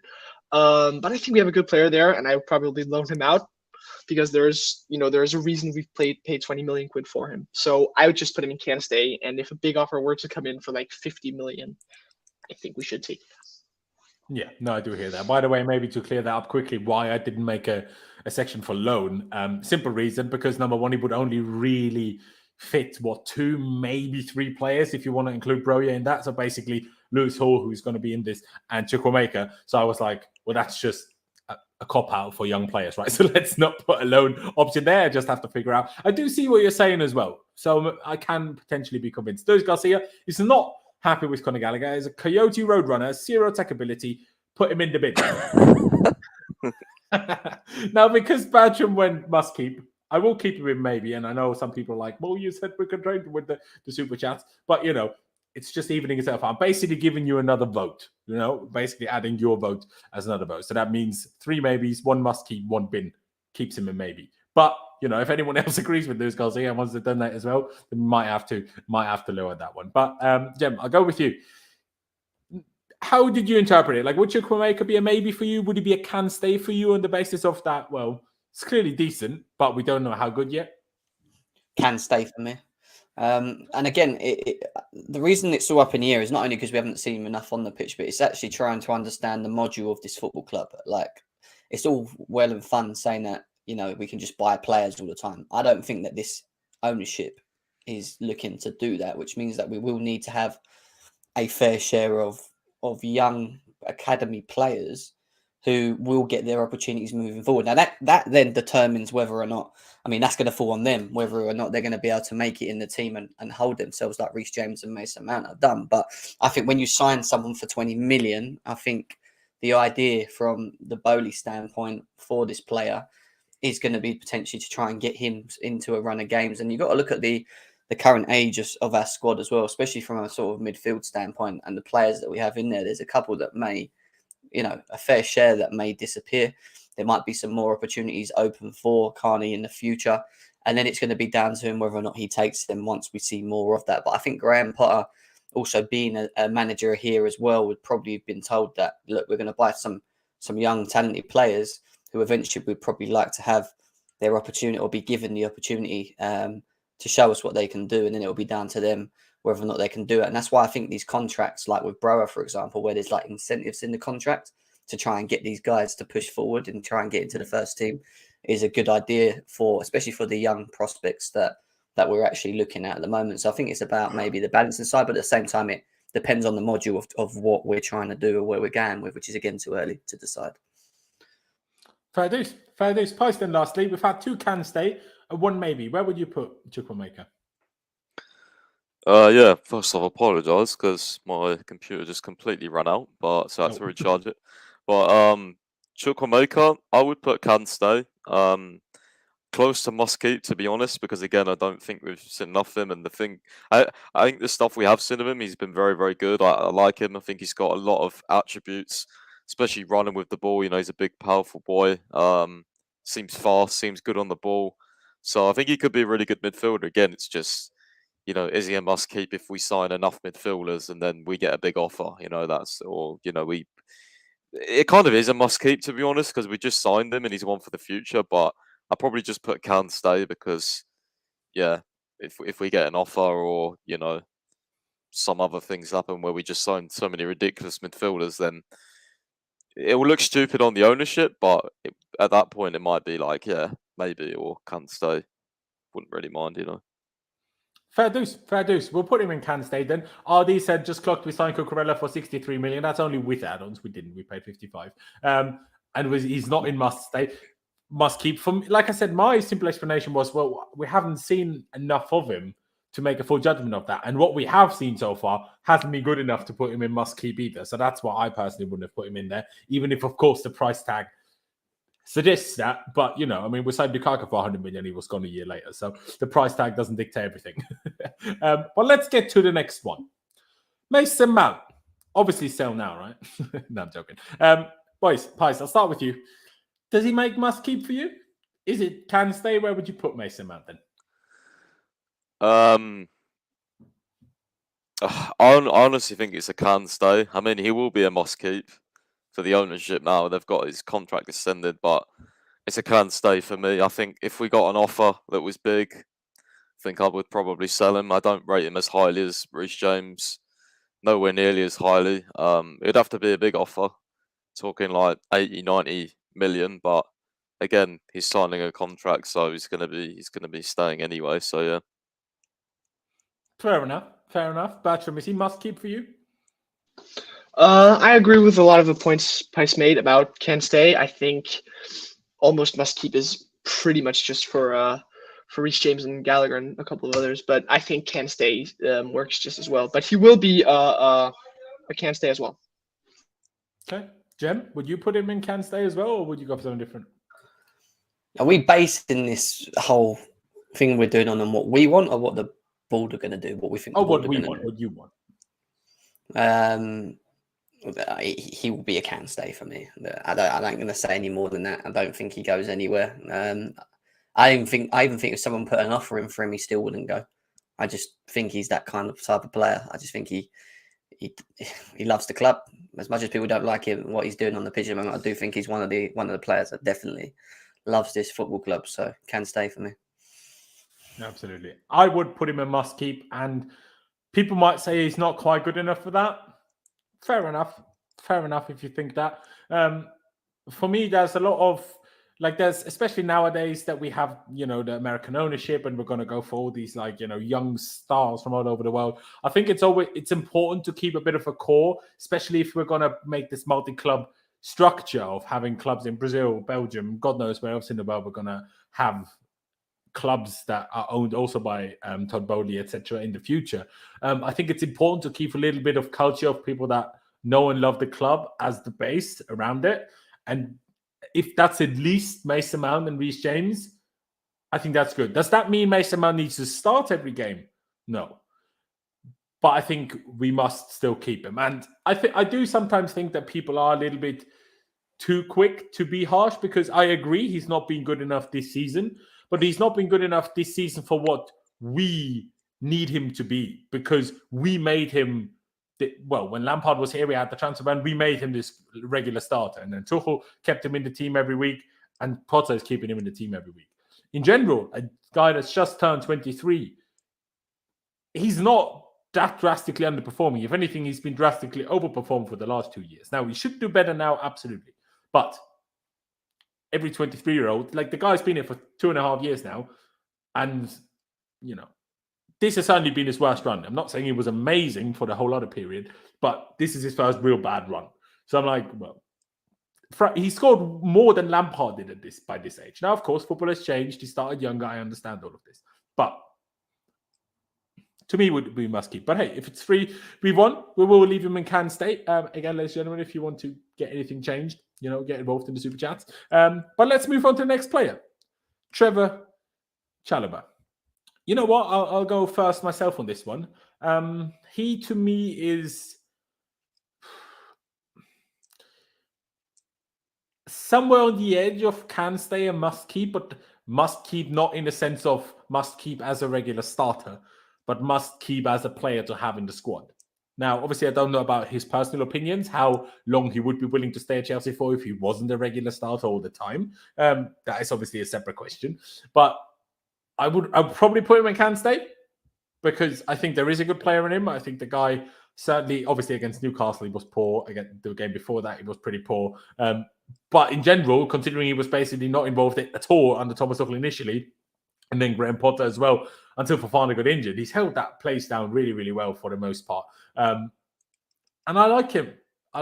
He's, very much involved. I still find it a shame that we let Nathaniel Chalobah go. I know his career after that, after he left Chelsea, didn't exactly say we should have kept him, but I think that's mostly down to his ACL. But anyway, I put him in can stay, but I think if people were trying to convince me to put him in must keep, I might be able to be convinced, but I'll put him in can stay for the time being. Pice, would you put him in can stay? Would you put him in maybe alongside Gallagher? Where would you put him?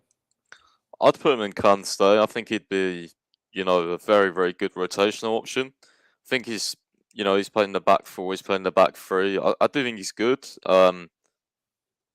Should he be starting as much as he has recently? No, but we have got injuries, so even so, I think he's done quite well with his starting minutes. I think he's a good player. And people need to remember, with this, you could easily just put him in can go, because obviously an offer comes in, you could interpret it that way. But people need to remember, we also need to have a squad. We need depth. We can't just have 11 starters on the pitch. So for me, he's fantastic as a depth option. Yeah. No, I agree. Jem, what would you say? Must keep. I think he goes under the radar with Chelsea fans, personally. I think when you look at his experience of coming into this first team and how all of a sudden out the blue it was, no one knew it. Oh my God, what's this guy doing in the first team? And then I thought he started so well at the beginning of the season. He had his blip, and I think he can have that, bearing in mind he's never played in the first team of the Premier League ever. And for that, you can have that, providing you learn from it. And one of the biggest things that I've seen from Trevoh Chalobah this season coming in again, not only has his performance has been great, but he just seems a lot more like he's grasping the experience and he's learning more from the position, understanding of the position a lot more. I think he's someone that, for me, is a must keep, needs to stay. And I actually think he's a very good player, a very good option to have. And when you think about what we currently have in the defence and how short we are currently as well, and the potentials that Silva may go, and Koulibaly, is here, but, he's pushing on a bit, isn't himself. You want to have players that have come from the squad, the academy and whatever. So again, I think he's very underlooked, and I actually rate Chalobah quite highly. So I'd say a must keep for me. Fair dues. Now, Bertram did just, turn his camera off, which is unfortunate because I just wanted to get to him. But we have had one must keep and two can stays. I'm not sure, because like I said, I can be convinced to put him in must keep. Bertram, you're back. Where would you put Chalobah? I think you said before, I won't be the one to convince you to put him in. Maybe I think can stay as well. I do agree with the points you've put on. I really loved his the way he's evolved, but I wouldn't turn down 80 million quid bid for him, even maybe a 60 million quid bid. I think he's a special player. I think we're lucky to have him, and I really enjoyed the streak he had with not losing. But I think he would be replaceable, unlike some of the other players. So I'd put him in can stay. Fair dues. Let's move on then. Ooh, my favourite, Pierre Emerick Aubameyang. Well, I will put him in sell now. By sell now, I don't necessarily mean January, by the way. This can also be the summer. But most certainly needs to go. I still do not understand at all why he's here. Now, I understand at the time we had Thomas Tuchel, but our owner decided to sack Thomas Tuchel 2 days after the transfer window shut and 2 days after we signed Aubameyang. So I don't understand why he's here. I don't understand why we're paying that guy's wages. I don't understand any of this at all. So I would even be happy if he left in January, quite frankly. But maybe that's just me. Bertram, would you get rid of Aubameyang? Or would you only put him in can go? Or would you even keep him higher up? I would put him in can go. I think I do, to an extent, understand why we bought him, to have some depth, because if the plan wasn't to play Kai as a striker, you'd sit back with, the false lines, your Broja, which, wouldn't have been smart. So I kind of understand the acquisition. I think he was pretty good when we, the patch about around Crystal Palace and Milan and stuff like that. I think he also has, you can, a player like Broja or some of the young players would be able to learn off him. So I think I'd keep him the season out. I think it also helps that, like Broja, he isn't going to the World Cup. So he'd be fresh and ready for the game on the 27th. And yet still, a manager didn't pick him in the last game before the World Cup. I understand, and I back that. I back the fact that we did play Broja, and I don't think the signing of Aubameyang means that we have to play him all the time. I just thought that it's good cover to have. But as in the last game before the World Cup, with everyone making this big fuss about how scared everyone is about getting injured before the World Cup, and still Aubameyang doesn't play. But Broja isn't going to the World Cup as well. Yeah. But we've played plenty of two strikers, haven't we? So. Yes, yeah. I don't think they work, but I think it's a decent acquisition to have. Just even for the year out. I think when the summer comes, I would definitely sell him. So that's why I put him in can go, as sell now. Kind of means that January he's gone. So I put him in can go. Yeah, just to clarify, sell now also includes the summer. Again, doesn't need to be January because let's not put it over the top. Just quickly before we move on with Aubameyang, Rex Rubin, I think, has forced upon us our first must keep, because he says, Younes speaking facts, there is no reason to replace Chalobah, must keep. He's a caliber of player who can be in a top team, and it's not priority to replace. And like I said, I was already, convincible, shall we say. So, fair enough. Chalobah goes in must keep. Thank you for the donation, Rex. I appreciate it, as always. I'll go to you, Pice. I put Aubameyang in sell now. Bertram put him in can go. Where would you put him? It's a difficult one for me because, again, I think with strikers, just especially on this current team, the players we've got and the change in manager and everything, I don't really think you can judge them too harshly right now. But I think a sell now, I don't necessarily agree with it. If it was sell now / summer, I think I'd put him in that. Because I think basically I did the now thing just to be a bit more dramatic. Maybe I should just leave it as sell. Yeah, I'd probably do that just because I think by the summer, I think we could probably, we might sign Nkunku. He could play up top. We'll have Broja, and there's obviously still rumours of a striker. So I think he'll probably be let go in the summer, and I think I would do that as well, probably, because I don't think I want him back anymore of Broja's, you know, future here, I guess. Which is why I found it even more strange that Broja's starting against Newcastle, considering Aubameyang's usually ahead of him, but whatever. Yeah. I mean, the logic was probably the way Newcastle, the way we set up, being a bit defensive, playing on the counter, and Broja is the fastest. But Aubameyang is also fast, right? So I agree. I found it weird, like good, because I don't want Aubameyang to necessarily play. I'm not, by the way, when I say sell, and I'm not saying he's that bad. Like, he's maybe not as good as we would hope, but he's not that bad. But he's still 33. He's only going to get worse, not better. He has no affiliation with the club that is like a big benefit, right? He's not exactly the player that's like, the youngsters can look up to him. So, like, I don't see the benefit. Do you know what I mean? So that's why for me it will be a sell. But fair enough. 2 sells and 1 can go then. Jim, where would you put Aubameyang? I'll keep it short and sweet. Sell. And the reason I say that is because of exactly the same reasons as what Pine said. I just think that when you look at where we're going as a club moving forward, if we're getting in Nkunku, potentials for more coming in, and if Broja, who it looks like is going to stay on, is going to stay, I think it's important that we try and build towards the project that we're trying to do with players that benefit the system and are 100% committed to the club. I don't think he is, personally. I don't think I think he's kind of here just because... I actually think he was here because if Tuchel was here, personally, and now Tuchel's gone, I don't really think he cares anymore. I'll be honest. If we had Graham Potter in the summer and we approached him, I don't even think he would have said yes. I agree with you. No, because then he would have just said Barca. Do you know what I mean? But fair enough. And the next one, Raheem Sterling. I will not go first on this one. I will let you guys speak first. Jem, why don't I let you go first anyways? Where would you put Raheem Sterling, mate? Can stay. He has to be can stay for me. Yeah, he's not had great. He hasn't. I've been criticising him quite a lot recently, and I think most of us can actually agree that he's not been that good. At the same time, none of the team's been very good. And I said when you sign Raheem Sterling, when we did back in the summer window, I said it's not enough. You bring that player in, don't expect wonders from that player in himself. I just knew that. I just knew that he would offer something, and still, look, in my eyes, when you look at how he played at the beginning of the season, you can see the quality and the difference between when he's on form compared to the others.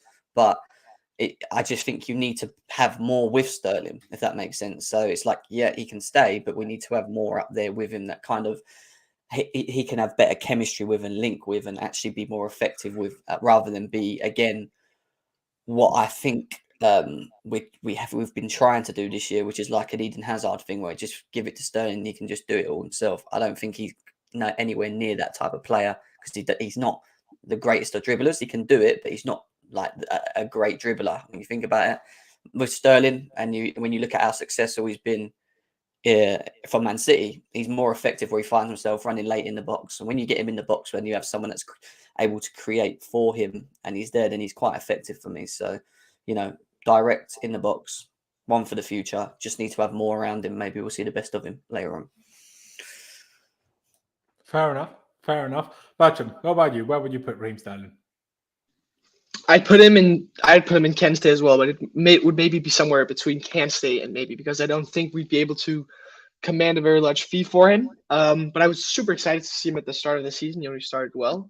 Was our top scorer. Felt like the only person who scored during the start. So I was very impressed. I'm so disappointed that he stagnated during these last few weeks, but I think there is obviously still a good player there. We all know this. I think he also, as you said, he's better in a team in where he doesn't have to be the star in that sense. Jem touched upon the late runs in the box and when that has to create for him. We're just not in the position right now where that team is us.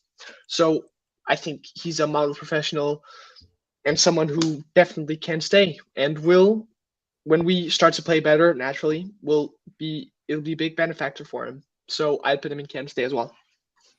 Fair. Pies, where would you put him? I think I'll do can stay as well. I think, if we got an offer for him above what we paid, maybe we'd have to think about it. But for me, it's almost close to must keep, just because, again, we signed him last summer. We signed him on the basis of him being that guy. Yeah, he's not really delivered as much as we hoped for. But again, I think multitude of factors. I think what Bertram said, he's a guy that gets in the box. We're almost kind of telling him to be a Hazard, get on the ball, do everything himself. He's really the guy that finishes off the moves, not the guy who starts them. So maybe we need to readjust how we think about using him to get more goals and assists. Fair. Yeah, Sterling is a weird one for me. Obviously, people know I've been very critical of him. So a part of me is like, can go. Like, would I be bothered if he was sold, if we replaced him adequately? If I'm honest, I would not be. The fact that he did basically an interview with Conor Cody and Kyle Walker, and they were asked who's the best technically between you three, and it wasn't an instant agreement on Raheem Sterling, says enough, in my opinion, if I'm being perfectly honest. So that kind of because I'm so like, I could go, can stay, could go, can go. I kind of want to put him in maybe. You guys obviously will leave him in can stay anyway with 3 votes for that. But I also don't want to be like unnecessarily harsh now, because there is clearly still a good player in there if used correctly. The only thing that I worry about is, will we ever be the club where he can shine the way he did at Man City? Like, will we ever be that club that creates such a multitude of chances and such a multitude of easy chances to finish, where Sterling, with his elite movement in the box, which he certainly does have, that he can actually be that good, right? And if we can't be that, then what's the point in him? Then we should, if anything, get rid of him and find someone that suits what we need more, which I'm not sure he does fit at all what we need, if I'm honest, as a type winger. Like, we need a winger that can help us create, not a winger that can help us finish. That's not what we need. Right? We need a striker that can finish and a winger that can create, not the other way around. So I would go maybe, but hey, you guys have gone can stay, so I will also say, of course, it's November, right? So he's had 2 months. We obviously need to wait and see how it develops. But the fact that James Maddison had a little issue with his hamstring already before his last game for Leicester, before the World Cup, and still made himself available after being a somewhat surprise, or, for him, happy surprise call-up, while Raheem Sterling couldn't even travel to Newcastle for a migraine, shows enough about his, ambition and care and passion for the club. I'm like, you don't give a shit about us, clearly. Do I give a shit about you then? Do you know what I mean? But, here we are. 3 can stays. He will stay there. That's absolutely fine. Let's move on to the next player then. Who's that? Oh, Wesley Fofana. Tough one for me. I will go first in this one. I will put him in must keep, but he could certainly be a can stay as well, because we haven't seen that much of him. Obviously, we know what he's done at Leicester and stuff, but obviously we haven't really seen anywhere near enough of him at Chelsea to really put him in must keep. But, if you followed him a little bit and followed, the career path, like, he's so highly rated. He's such a star of a young centre-back. We've spent so much money on him. I would put him in must keep. Pice, where would you put him? Agree, must keep for me. I can see Jem's face going no, because he never really rated the guy anyway. He wanted Kunde, so I know he's still a little bit salty about that, but for me, must keep. Even if we got 80 mil back, what's the point in selling him? He's not flopped. He's got an injury. But before that, I thought he was thought he was playing pretty decent. So no, he's a must keep for me. And anything else, I would like to hear your reasons why, Jem, because surely he's a must keep. He's the future at defence for us. That's what we bought him for. There you go. I will give Jem the answer to reply. Bertram, yes, of course, it's all right. Bertram needs to leave in 15 minutes. We'll just continue after without Bertram. My bad, really. The news took us too longer than I expected them to. But Jem, you're saying no, shaking your head. How would you explain it, and where would you put him? Again, it's not that I disagree with what you guys are saying. I think I agree in terms of we haven't seen enough of what we have seen. I think he's a good player. I just worry about these injuries with him, because even before we signed him, I said one of the things that worries me for signing him as much as we did for the value of, what was it, nearly 68 mil or 60? I can't remember what it was at the top of my head. Yeah, about 70 mil. Yeah, 70 mil for a defender. I want to make sure that he's actually, playing most of the season. He's, and he's there and he's there. So my biggest worry with Fofana is not his actual ability as a player, because I think he is a very good player. I think he actually suits the way that we do things. What worries me is how much are we going to get of him? because he hasn't been here that long and he got that injury, and it's just like it's put him out for a while. And it's like, okay, but it's an unlucky injury that unlucky. Yeah, it's an impact injury rather than like it's not like he did his hammy running. No, job. but what I'm saying is, that's the thing. You're playing a lot of football at Chelsea. You're not at Leicester anymore, where you're playing once or maybe twice a week. You're playing in 4 competitions. It's like I want him to stay. Obviously, I'd probably have him in as can stay for me, but I still have a slight thing in the back of my mind of, well, if he is staying and we're not seeing enough of him, and he kind of has a bit like what happened with Pulisic when he first came, where he was there and we know he's very good, but he just wasn't available most of the time because he was out injured. That then becomes a problem for me because he's meant to be one for the future. But at the same time, if he's always injured, then it's like we're obviously weaker as a team, right? Because he's one of our main defenders. So it's like that's the only worry I have with Fofana for me. I hear that as well. Like, obviously, if we sit here in 2 years and theoretically do the same stream again, and then, like what you just said, he's not really been available as much as we would hope in those 2 years between now and then yeah, I would agree. But I think as of now, it's not enough injuries yet for that to be enough of a worry to put him in can stay. But I think it's still fair reason to give Batcham. Would you put him in must keep or would you put him in can stay or elsewhere potentially? I would put him in must keep. I think a young centre back, as you've said, I do touch on the injury concerns as well. But when we signed him, he went through the process of having to go to the States to someone Todd Boehly trusted to get checked out. And I think the nature of the injuries, as you said, Lawrence, they are impact injuries. They are unlucky. And I think was it a broken leg or something last year at the preseason? I think like some of the things I was touching upon and Kunku as well, when you're a young player and you've had such an injury, it does harm you, but it can also provide something mentally for you as well.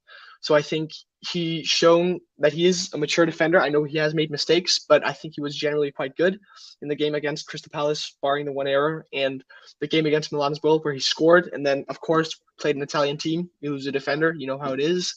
So I would put him in must keep. I think we have a center back here at a great level.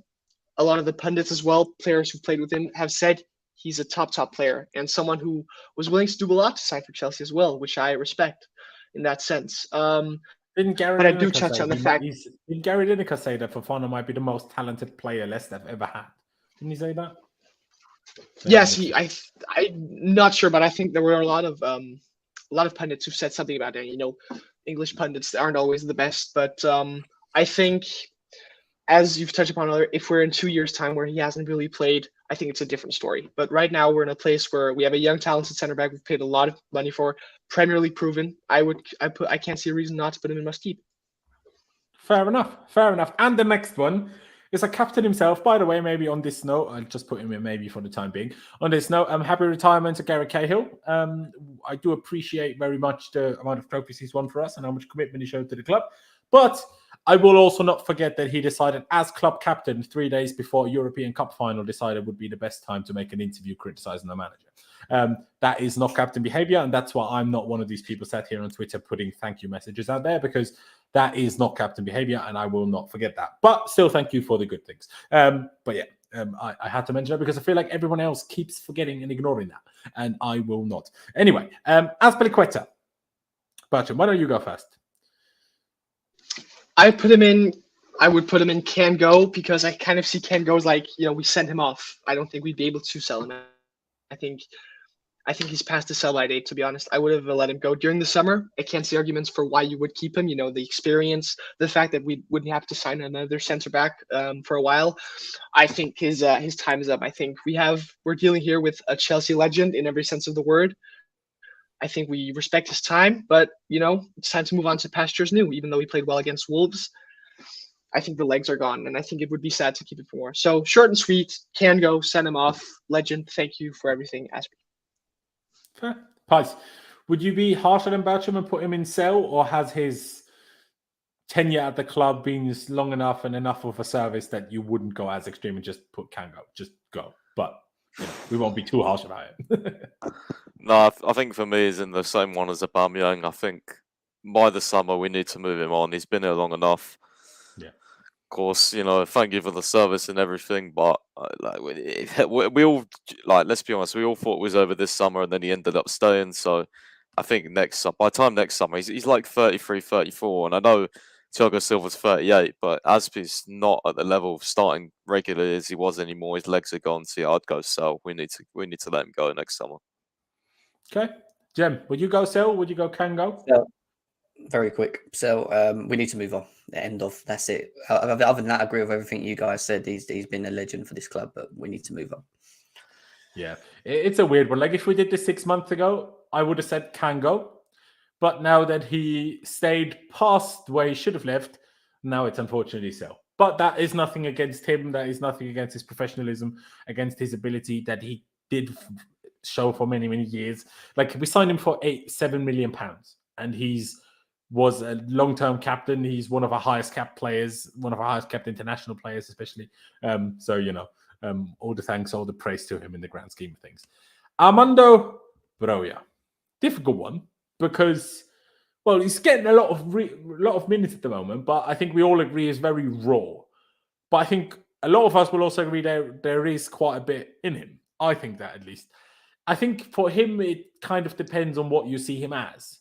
Like, if we're talking, depending on how you develop, either you become the first choice striker at some point, or you are a backup option. In that perspective, I would say can stay. If we're talking, okay, just out and out like first choice strikers, then I would put maybe, because we'll have to see how he develops. I will put him in can stay, but I think there's a case to be made, arguably for must keep, just as a good backup, hardworking, strong, fast backup striker.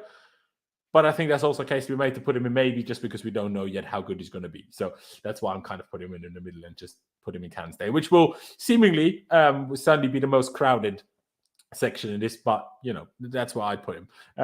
Bacham, you need to go in a couple of minutes, so I'll let you go first again.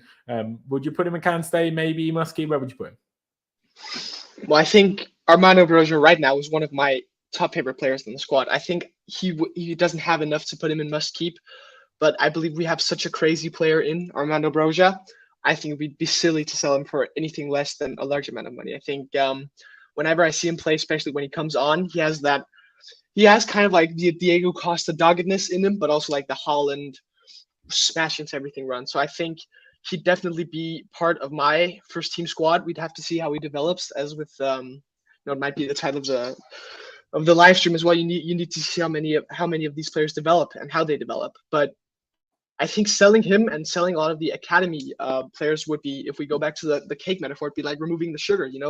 You'd have a very bitter taste in your mouth. I think it's important to have, or to show respect, even though Chelsea, the first team is not meant to be some kind of commemorative thing for the academy, because you've played in the academy for 10 years, you should start for the first team. The way I see it is we have one of the top academies in the world. I think a player like Broja deserves, from what we've seen now, to be given a season or two to be shown, which is why he, for me, is in can stay. But if someone comes with a crazy bid, it wouldn't be the end of the world to let him go, because there are better players out there. Pice, where would you put Broja? I'd probably say can stay. Again, there's an argument for must keep, but for me, can stay. Again, if we got an offer 40, 50 million, I mean, that seems a large amount, but, for the player he could be, you could almost argue it would be a must keep, so I wouldn't be against it. Has Laurenz gone? I think Laurenz has gone. Jem, you are now taking over the stream. But no, I think just keep talking to Broja. I think when Laurenz comes back, we'll put him in the can stay, depending on what Jem says as well. Yeah, I'll just quickly, while we're waiting for Laurenz, just quickly say my thoughts on him. Look, I just think he has raw ability, and he actually has all the attributes, from what I've seen, of a player that, when you look at strikers that have been successful at Chelsea, are you back? When you Sorry, look at, I have no idea what just happened. All of a sudden, streaming, told me, sorry, Don't something worry. went wrong. We've done podcasts. We've got a YouTuber here. It's all good. Yeah. when you look at the strikers that have done well at Chelsea, and Diego Costa and Didier Drogba, he has that kind of like way about him in his own abilities that he could. But then again, he's so raw, you just don't know whether he's going to reach that level at this club, or is he just going to be just a good backup striker and whatever. But in the instance, I'm still keeping him on as a backup striker. I don't think we have enough of him here anyway, and haven't done for a little while. But he could kick on and become the main man. It's going to be down to him when he gets these minutes to take his chances, gain the experience of playing in the first team, playing in Champions League, and then just kicking on. So for me, it would be Kante stay. Fair dues. Fair dues. All right, let's move on. I didn't hear all of what you guys said now, but I'm sure you made sense. Christian Pulisic then. Oh, he's going to be an interesting one. He's going to be an interesting one. Bertram, do you need to head off, or do you lastly want to have your say on Pulisic and then dip after that? I'd love to have my Sam Pulisic, then I'll sneak out the back door then. I think he's a difficult one because I think there is potential for him, but that's kind of been his main thing throughout his Chelsea tenure. I would put him in... I think I'd put him in can go. I think we've seen some of the best he has to offer. I think we'll never forget his goal in the Champions League semi-final. But I think unless Graham Potter manages to get the best out of him, because I feel like, we always get into these spells with Christian Pulisic when, the theme of the last couple of weeks has been, he's been super good off the bench, why don't we start him? But the theme could just as well as been, we keep playing this guy, but he doesn't perform, It seemed like every couple of months we switch between, he doesn't play, or now he plays and he plays well, and then he doesn't play, and then all these sort of things. So I think we should try and cash out on him. I think he deserves it as well. Been a good servant for us. We'll never forget his hat-trick at Burnley, his goal against Real Madrid away. But I think it might be time to find someone else. I think it depends on the replacement as well. If we find someone like Trossard, I don't know how much I'd like it. Maybe we turn a profit by selling Pulisic and buying him in. But other than that, I think I'll head off. To everyone watching, don't forget to like and especially subscribe, because where else will you find your hour and 40-minute previews and reviews? So thank you very much and have a good night to everyone. Thank you, Bertram. Yeah, have a good night, and then we'll chat to you soon, mate. Absolutely. Pice, I go straight to you. Would you agree with Bertram? I want to either put him in can go or maybe. I mean, I guess they're kind of similar. Wait, did Bertram put him in just sell straight up? No, he put him in can go. Okay. So then I said, for me, it's either maybe or can go.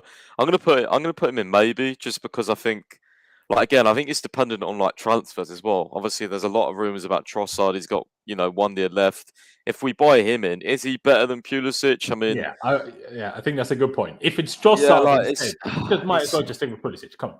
Yeah, but then again, Pulisic has just not been consistent. I know he hasn't started a lot, but it's just a weird one, man. Because I feel like even if he stayed another 3 years, I'd probably still be at the same point. There's clearly a player in there. Clearly, he's a good player, but how much of that? Again, we need squad depth. So I'm going to put him in maybe, just to keep it shorter. And I agree, none of them should be safe, and that's why I'm putting him in maybe. The can go, and then maybe for me is kind of the same thing. So I'll put him in maybe. Okay, I hear you. Luis Garcia, like Pice just touched on, basically says none of the attackers should be safe at this point, and they're not, if I'm being honest. But I don't think any of them will be must keep, that's for sure. But Broja, to be fair, nearly was, I guess, but he's obviously very young, so maybe not quite included in this. But Jem, would you put him in can go? Maybe would you put him elsewhere? What would you say? I see RD and clutching that in the chat as well. They're just waiting for us to give these hard ratings. Waiting to come at our throats, bro. I was not looking forward to talking about the forward line, because we know what the fan base is like. Listen, look, the thing that worries me with Pulisic is that he's been here for a certain amount of time now, and we talk about the ability of the player. Yeah, he has it, but he still is as inconsistent as the others. And it's not like he comes on and takes his chances and he sticks into the squad and he's amazing. Do you know what I mean? And that's my issue with him. I just don't know. I'm kind of stuck with it because I don't know. I know I think he's a good player, but at the same time, I just don't know if at Chelsea we're ever going to see that player, if that makes sense, because we haven't. And it's just do we hold on a bit and wait and see what the Potter the Potter era is, the Potter idea, the Potter system, and who we bring in and incorporate? Maybe that helps him in terms of chemistry and be more effective in games. I don't know, but you could say the same for most of the forwards that we're probably going to talk about anyway. But I'm stuck with the Pully one. I would say can go, is my opinion. I actually think he's going to leave in the summer. That's what my feeling is in the back of my mind. But at the same time, it's if he stays, I'm not going to be oh my God, how has he stayed? Do you know what I mean? Probably a maybe for him. Okay, well, that is an interesting one then. Maybe, ladies and gentlemen, it's about time we start a poll, which we haven't done yet, because I was going to go for can go. And when I say can go, a bit like Jim just said it there at the end, if he stays, I'm not exactly going to throw a fit and they're like, unbelievable, like, how can this be possible? Unlike for Aubameyang, where if Aubameyang was still here next season, I would lose my shit. I wouldn't for Christian Pulisic. But he's 24. No manager start him. Why does no manager start him?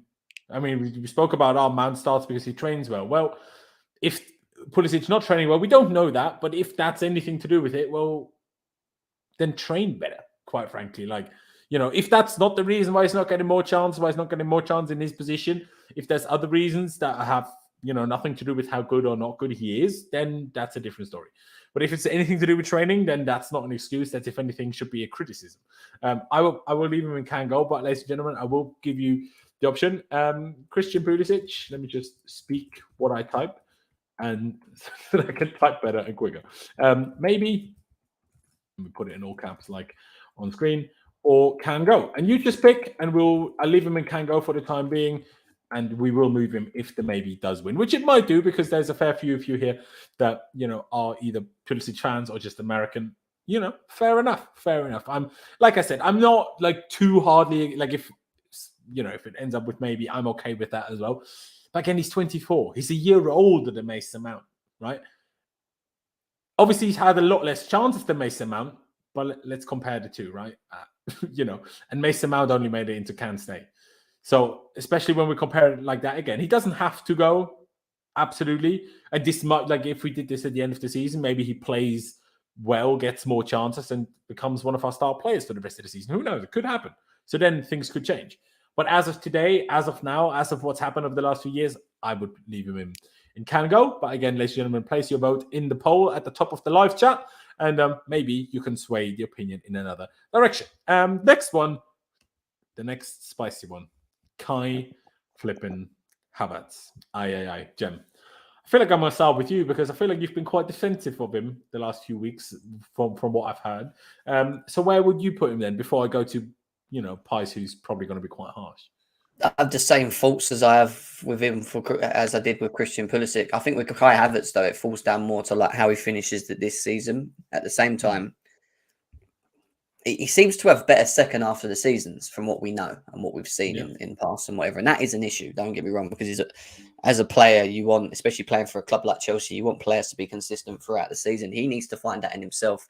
And that is a criticism that he needs to hold and try and sort out. Problem is, when you're at Chelsea, I don't think you have that much time to just keep getting given lifelines in this instance. At the same time, I don't think the chemistry between our forwards are good. I always say I think they're chalk and cheese, and I don't think that helps one bit in itself. However, he's had some very poor performances this season when he's not even doing like the basic stuff, you know, with his personal touches and things like that, which I think he's good at actually doing in terms of bringing down balance, moving forward, movement off the ball. He's had a couple of good games when he's been played in what I believe is just behind the striker, and he's a lot better. I just think if you're going to get the best out of him, he has to specifically play in that role. I just don't think he suits any of the other ways that we've tried to play him in the 9 off the wing. It just doesn't work. He's not that player.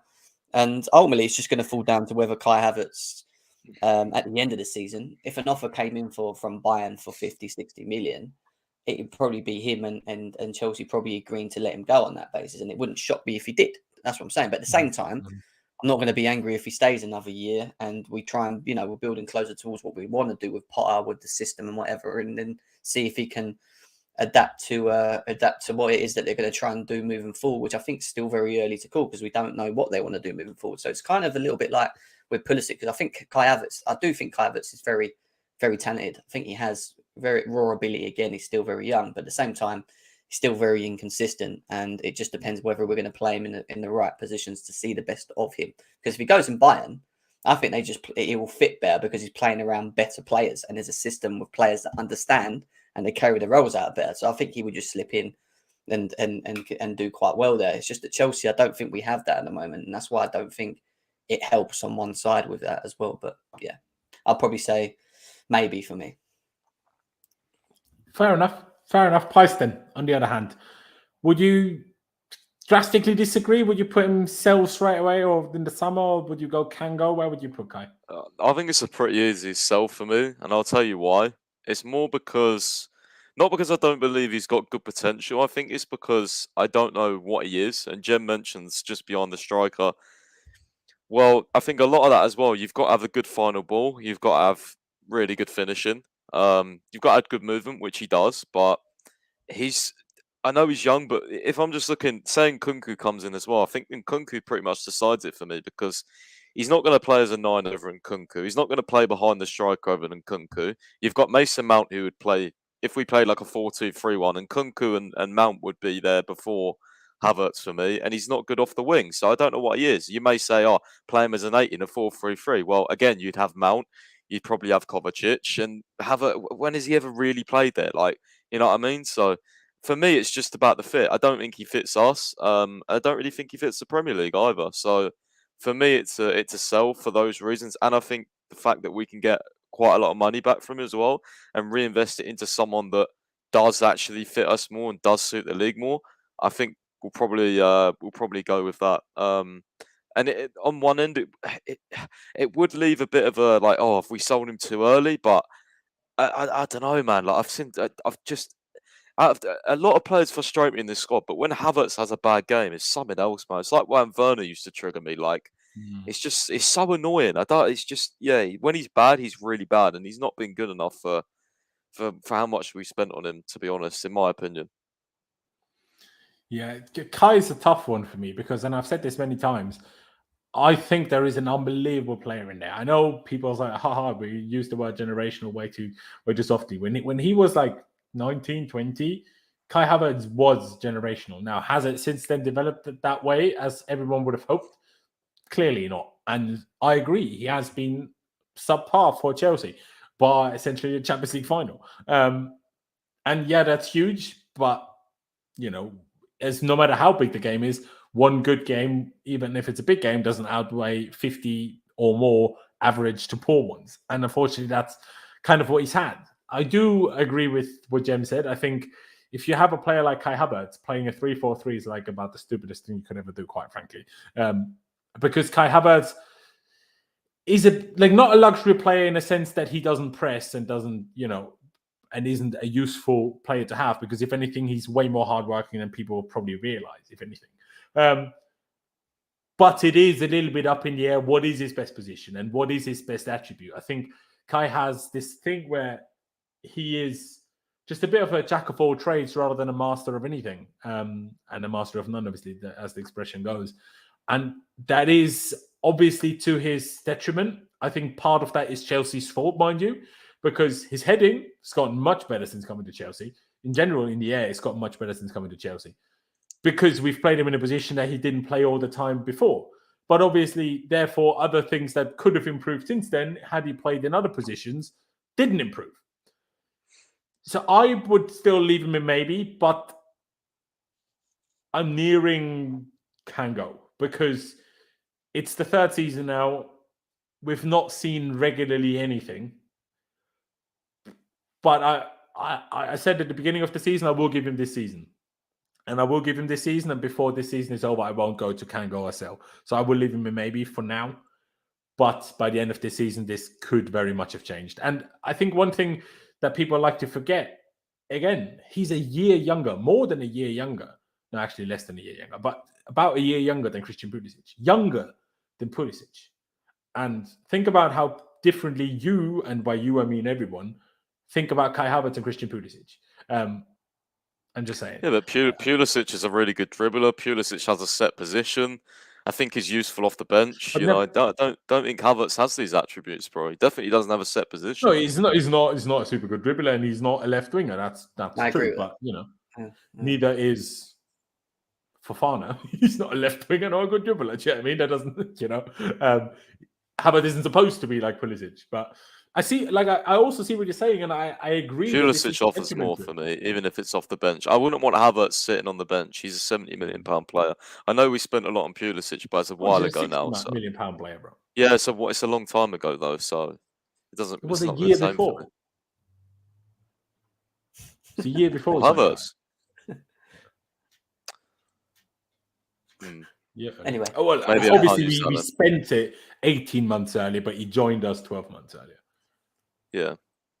Okay. Well, still, my point stands. I think Pulisic obviously. Hey, I just don't think I also Pulisic think carries- your opinion is fair enough. Do you know what I mean? So, Jem, what were you saying? No, I just don't think Pulisic carries through what everyone says he's very good at doing consistently. You know, we say he's a great dribbler, but we struggle with a lack of dribblers in the team. And even when he does play, he Pulisic has doesn't had less always good dribbles than Kai Havertz has had good shots this season. Yeah, And I Havertz just has don't only had really two. buy that with that argument. But anyway, we move The, on. This the is- last couple of times Pulisic has come on, he's created more chances in 10 minutes than any of our players have in 80 or 70 or whenever he comes on. So And no that's one, something you no can't. one disagrees with that. And that's also why I'm not on sell but on Kango, quite frankly. Yeah. Because for Pulisic obviously has the injuries hampering him, and Havertz is always available. So that is one. Does Pulisic really get that injured anymore, though? No, I not think in he a while. does. To be fair, that is true. But it's still something that's always looming That's because because he don't start games. We know he he's hasn't. gonna get injured. Yeah, basically hasn't started more than 2 games in a row in 2 years. So obviously it's not an injury. Probably why. Do you know what I mean? But it's a tough one. So what do we do now? Because we've had 2 maybes and 1 sell. So does that put him in Kango? Yeah, it evens it out, doesn't it? So just put him in Kango for now, and then we just All move. right, we'll put him in Kango. Off you go. Yeah. And then the next one, Lewis Hall. Tough one for me. Must keep. Gotta be. I will Yeah, still keep him in can stay for now. But there is very much the potential that he is a part of must keep very, very soon. What we've seen this season, both occasions, best player on the pitch of Chelsea. Last season, the 2 games he played, one of them got man of the match. The other one was very good. So he's played 4 teams for the first team and was the best player in 3 of those occasions and good in the other one. So, you can't really have a go at that. But obviously, was only picked 4 times. And, in the first 4 performances of, I don't know, Cucurella, if you go by that logic, well, he needs to be in sell, So I will still keep him there because he's only 18, but he very much has the potential to be must keep. Jem, would you put him in must keep like Price, or would you agree with me? I don't think we've seen enough of him yet. However, from what we have seen of him, if you were to base it on that, it would be in must keep because I think he actually has. He looks better than Chilwell and Cucurella combined. Yeah. But then at the same time, what's impressed me with him more, and what obviously seen the Man City game more than the Newcastle game, is that like his overall understanding of the role. He was a lot more comfortable as a wing back, being able to get up and down the pitch, and actually being able to walk through, like drive past players. Like I feel like when Reece James plays and Ben Chilwell plays, like they give us something, but Reece James sort of has the ability to do everything, where he can go past people, where he can cross, where he can. Like he does a bit, but with Chilwell, it's like. We know he's very good going forward and he can defend, but he does slow the game down. Or he gets the ball and takes too many touches. And we're sort of like, with Lewis Hall, I think he's a bit different. He gets the ball and he thinks, right, let's move quickly in transition. He's obviously listened to what the instructions of the manager are. And I think he has the ability to help us move forward quicker and create more. So I think in the long run, providing he can be consistent in his performance and he gets given the opportunity, I think he's got a very bright future at Chelsea. And I think Potter's going to use him. So I'm stuck between must keep and can stay. I don't actually know, to be honest. I think in the long run, when you look at Chilwell and what's happening with him, I'd probably put him in as must keep at the moment because I've just kind of fed up with us always going out trying to look for the next big thing at that position and, it not happening or it does sort of thing. But, if Ben Chilwell doesn't recover and he is going to be out for a while again, and we're not going to see the best of him from now on, then having Lewis Hall there, who's come from the academy, is a great chance, We need to be careful though because he's not a left wing back or a left back. He's a midfielder. So I don't want Potter to get too stuck up on him using here long term because I don't think he's like defensive wise. I mean, he's a midfielder. He's not a left wing back. So it's completely different. So that's the only thing I'm worried about. A few times when Reece James was 17, he was centre mid. Yeah, that doesn't mean just because he's centre mid now at 18 doesn't mean he needs to stay that and can't be a left wing back. I thought that was Reece James was also poor defensively in his first season at Chelsea. It doesn't mean we didn't keep playing him in that position though. I don't know. I think it'd be quite harsh on him to just make him into something he doesn't want to be. But fair enough. That is true. That I think is a fair point to make. I haven't seen him if we're talking like potentially centre mid, I need to put him in maybe because I've never seen him play at centre mid ever. Yeah, I agree. I'll be honest. So then I can't put him anywhere other than maybe, right? On the basis of what I've seen of him at left wing back, I put him in Kante State. Price, you said must keep, yeah? Yeah, because I think you must keep him at the club and send him out on loan, in my opinion. Like, Okay. yeah, can stay for me. Those ones are conditional on either. Well, yeah, basically, I'd like to keep them, but offers mainly. So I think whereas like even if you got like a 10 mil bid for Lewis Hill, what's the point in selling him? Like someone else will just Oh, yeah. develop him. Like you know what I No. mean? Like what's the point? But You're not going Chelsea, to get what any can we more do of with that. 10 mil? Do you know what I mean? Yeah, like Rather it's on stupid. the, So for the chance that he turns into a superstar, keep him. Do you know what I for mean? me, it's a must keep. It's more of a can stay if it's like he can stay in the first team. But if Yeah. it's like an overall like what we've been doing, like sell or like out the club or stay at the club, it's a must keep for me. Absolutely. Okay, Jem, are you leaning towards either of the two because you have been undecided? It goes back to really what like Pius just said. If it's that we're basing him on a midfielder, which I don't think he's going to be utilised there in the Chelsea team personally. Yeah, I agree. I don't.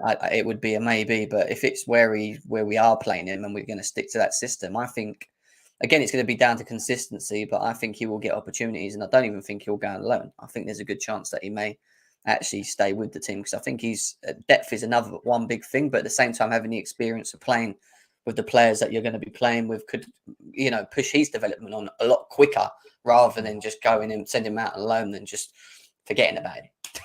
Which is what usually happens, right? When we do that. But yeah, we'll see. I mean, Go on.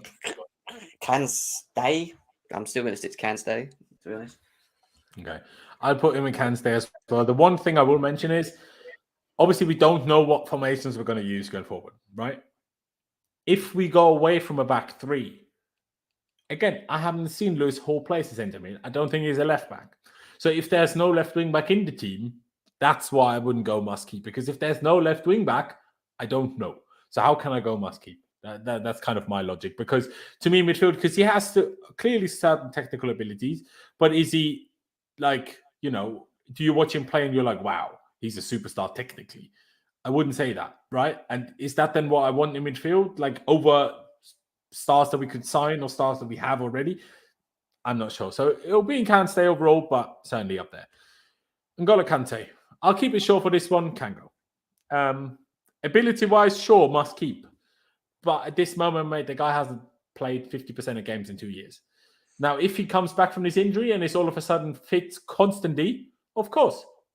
Fit constantly, Kante needs to play almost every game, other than if we're too attacking and our managers use him too high up the pitch because then he stands in the way. But with the injuries, I have to put him in Kango. I have to. Pice, what would you say? Yeah, close to sell / leave the club, whatever that bracket is. Can we even sell? Can we even sell him next summer, or is it? No, his contract runs out next summer. Oh right, so jeez, I mean, just the one thing I tell you what, mate, I'd be so upset and angry if he went to a Spurs or an Arsenal. Even if he didn't play a lot, just to see him in that kit, that'd just be disgusting for me because, I don't know, Czech went there and things, but Kante for me, and Czech obviously is a big legend stuff, but Kante is one of my most loved Chelsea players ever. I wouldn't want to see him go there. So if he leaves, please go to PSG or somewhere. Go to France. Don't stay in the Premier League. Because I don't want to see you wear another club shirt, quite frankly, than Chelsea in the Premier League. So I'd stick him in Kango, based on pretty much what you said. Injuries are just crazy. To get injured in training when you're on your way back, and then that injury be 3 or 4 months is just how does that even happen? Yeah. This is why the head physio had to go, because how can this happen? We haven't even got much detail on it. It's just he got injured in training, then it's 4 months. Did he get tackled? Did he what happened? Who did it? You know what I mean? No, I think it's still the hamstring, right? It's just probably the how's he at 4 too months much scar in training? tissue, I assume. It's just I've never heard of someone get injured in 4 months in training. That's ridiculous. Well, Nkunku might. But, Sure. Yeah, but that was unless it's that's a contact tackle. That can happen. Yeah. But if it's running, how did you that's just crazy. Yeah, I don't know. Yeah. Emily did get injured against Tottenham, then was nearly back, and then got injured again, and was then from that point on out for 4 months, which is crazy. Jem, do you agree on Kango, or would you even put him in sell? It's a really hard one with him because it's just the unknown. Because we know he's having this up, and when he comes back, you just don't know whether that's going to be the answer, or that we're going to be able to see that the best of Kante again in the Chelsea shirt. I think it fares down to, like, we know his contract's around the corner. If he doesn't want to go anywhere specifically himself, and he only sees himself here, but is willing to take a huge pay cut, then I would probably say keep him and just take the risk, in my opinion. If he is willing to take a huge pay cut, maybe I would agree with that. But was he on to something? Didn't he 280 or something? I don't know what he's on at the moment. I think it's 290. I think. Yeah, so that's a lot of money for a player that is not playing. I agree at the same time, but if someone did come in and offered some serious, they can't, can they? Because he's at the end of his contract, he'll just go for free. So basically, it's going to fall down to Kante making the decision whether takes a pay cut and he only wants to stay at Chelsea and give it one more chance, and we just take that on, or he goes, you know what, I'm done here. I want to go somewhere else, and we just move him on. So can go is fine, I guess. Fair dues. All right then, next one. Pi says potentially most favourite player. I'm not sure if you'd put Reece James or something above him. Kovacic. Again, I'll keep it a bit shorter because, we have still a few to get through. And I'm supposed to be in Charlie stream in 20 minutes. I will put him in can stay. I will put him there. I'll keep Pies to last. Jem, where would you put him? He worries me a bit. Because injuries, right? Yeah, because we're playing him with a knee injury, and it's like he's always getting little niggly injuries recently as well. And it's like, you say recently, it's happened every season that he's had just random ankle injury, random this, random that. Again, this is nothing against his ability on his day, because I think he's unbelievable. I think he's actually one of the best on his day in the Premier League when he's that good. But again, it's one of them ones, like, at the moment he's so inconsistent, but then we can point that he's carrying a knee injury and he's playing with that, and it's just like what do you do here? I mean, you keep him on, he has that knee injury, comes back a better player, or does he continue to have niggling injuries? Does he then become squad depth option if we do buy in that area, or we strengthen that area quite a lot and we just rotate him? I mean, if Jorginho and Kante are going or do go, then obviously I think you keep him, don't get me wrong, but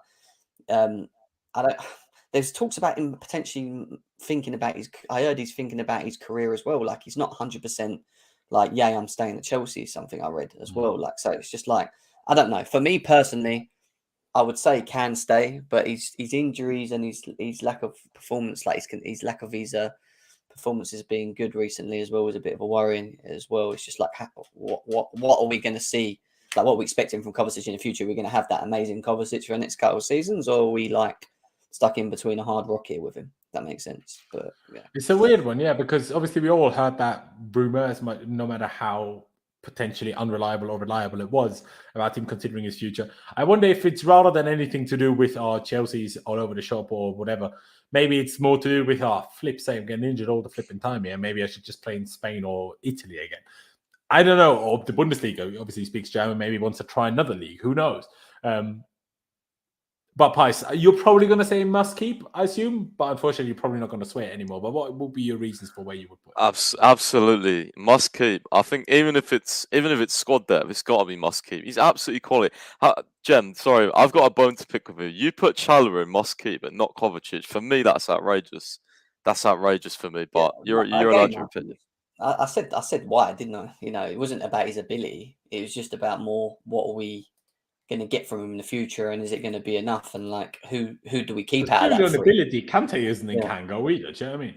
Yeah, it's a hard one, but yeah, I don't know. We move. We'll leave it there. I mean, Pice, do you want to elaborate a bit more on must keep, or shall we just move on?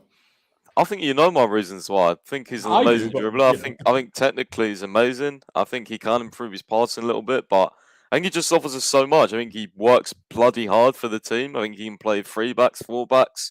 I think he's for me, he's brilliant. You know my opinions on him. I think he's great, but I know some people have reservations on his injuries and such. But Chelsea fans should be grateful he's playing through these injuries for us. Not like some players who back out and.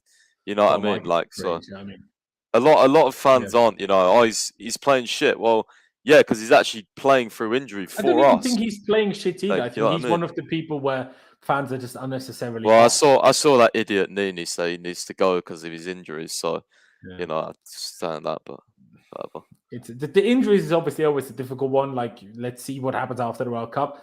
Is his injury, like, obviously there was talk of a potential surgery. I wouldn't be shocked at all if after the World Cup he all of a sudden has surgery. Maybe it will be in the summer, but I'd almost rather he does it after the World Cup than missing preseason, because I assume he's going to be here next, and we all know how next year. We all know how important preseason is. So I'd almost rather him, be out in the season than in the summer. But that only is possible if we have enough midfielders, and at the moment we clearly don't. With Kante also being injury prone and Jorginho, well, we know the frailties with him. He'll stay in Can stay. I do apologise, Pice. I know you really wanted him up there, but can someone donate like £10? Hang on, I'm gonna go on a burner and donate. Yeah, you do that. Ruben Loftus-Cheek. Now, there's two answers for me. As the amount of game time he's getting now, as much as I love him, even I would put him in Kango. As being the rotational player he was last season, I would put him in Can stay, because he's one of those few players that accepts not playing that much and doesn't kick up a fuss about it and force us to move or whatever. So, and those types of players are important to have in your squad. But right now, he's obviously playing way more than that. Of course, due to injuries, but still playing way more than that. And for that, I don't think it's good enough, unfortunately. And he's 25, 26. Like, he's not like, Kai Havertz is 23. Like, he's 2 or 3 years older than Havertz. So you're not exactly going to improve that much anymore, even if, of course, he was robbed of his early 20s by injuries. But still, because I'm so in between, I'm not sure. Like, how do you guys want to see it? Can we sit there and say, as a squad option, we can put him in Can stay? Or how do you want to go about it? It's difficult for me because I think this is probably based on like formation more than anything, or like what we play. Like, because as like a right wing backup, maybe, but again, I think we're probably going to buy someone there eventually. And I think in midfield, I think we're going to have so many midfielders that I almost feel like he might leave. Maybe I don't know. Like, it's a weird one because. Like, think about it. If we sign Zakari, I don't know how much he's got left on his contract either, and he hasn't. Yeah, it's not long. It's like 12 months, I think, or something. Because he's the one that's been reported to, obviously. Like 18 months from now, then, right? Because he doesn't end up at the end of this season, right? Does it? I feel like it doesn't, but I could be wrong. 12 or 18. Yeah, I'm stuck with him because it's like. If he's going to be here for squad depth, then I'll just say yeah, because I don't think there's many. When you think about players that coming off the bench in a specific position and what he offers, like I don't think there's many great squad like in terms of like quality of squad depth coming off the bench than like Ruben, because I think he's actually a good option in that instance. I don't think he's a player that should be starting every game, and he's being forced to because we've got injuries and that's why you have squad depth. But he's just, again, lacking consistency. I don't think he's a wing back. I don't like him there. I keep saying it. I don't think it works. Where he needs to play is in an 8 role, and we don't accommodate that with the system that we play anyway. And then on top of that, like Pi said, if we buy more players, how's he get in the team? So if someone comes in and bids for him and we've already covered that area and we've got better quality, I'd be like, cool, no worries. But at the same time, if we didn't and we needed the depth, then that would be cool with Ruben staying. So maybe for me, yeah. Pice, would you put him in maybe in the end as well, or would you put him in Kango? Yeah, maybe. Jesus. It's a weird one because this maybe I almost put there for more the potential type players or for the new signings that we haven't seen enough of. Bro, and Rancid, you're lucky. Is this Hawaiian shite off Twitter? Is that account he always says that? Does it? I don't know if it does. If you put that in the chat without a super chat, I might have blocked you for it because I'm not having any Ruben Sander. But you donate it, so I can't exactly block you for it, can I? Be honest. But yeah, Pice, leave him a maybe. What would you say? Maybe. I think I don't know. I'm undecided. Yeah. All right. Let's try to get through this quickly because Jem also needs to head off in a minute. So, let's get through this. We don't have that many more left, but still a couple. Ben Chilwell. Oh, you know what? I'm actually going to probably throw up a bit of a debate. I'm going to say can go. Okay. I think we might. Or do I do maybe? I don't know, because for me, he's more of a one to be worried about with injuries more than anything. I don't even think his performances have been that good since he's come back, and I didn't expect. I didn't expect. Also, understandably so. Yeah.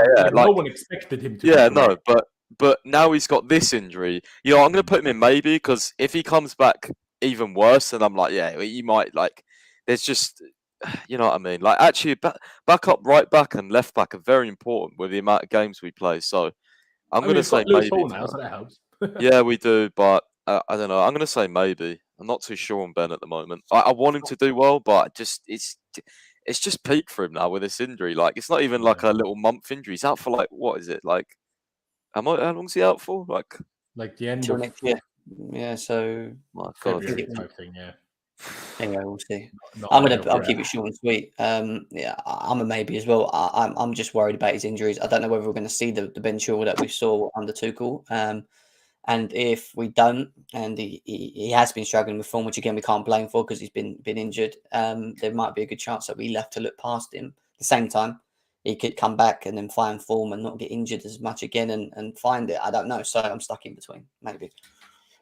Yeah, I would go for maybe as well because of the injuries. Because Ben Chilwell, like he was under Thomas Tuchel, basically until the day he got injured again in the 4-0 against Juve, that Ben Chilwell is a must keep, in my opinion. Yeah. But whether we can get to that Ben Chilwell ever again, I don't know. But I also, this won't be decided until next season because he's going to be, the whole rehab process from the ACL injury has basically been stopped now. So now he will basically need the second half of the season to still recover from his ACL in terms of getting back to match fitness, like full-on sharpness. Plus now that is a serious hamstring injury. For a hamstring injury to keep you out for 3 months more, or like two and a half to 3 months is bad. Although I did also see some rumors, again, I'm not sure how reliable they were, that Chelsea feel like they might have him back by the time we start playing again on December 27th, but who knows if that's true. So I would probably agree on a maybe. Kalidou Koulibaly, difficult one. I will go maybe again because I'm willing to give him a bit more time to get settled in the Premier League and at Chelsea. That's why I'm saying maybe. Purely on the basis of performances so far, I would be happy to go into Kango. But I think that would be hard for any player that spent his entire life in a different career, in a different league, He needs to be given the opportunity to settle in. And he deserves the opportunity, very much so. And therefore, I'm putting him in maybe for the time being. Jem, what about you?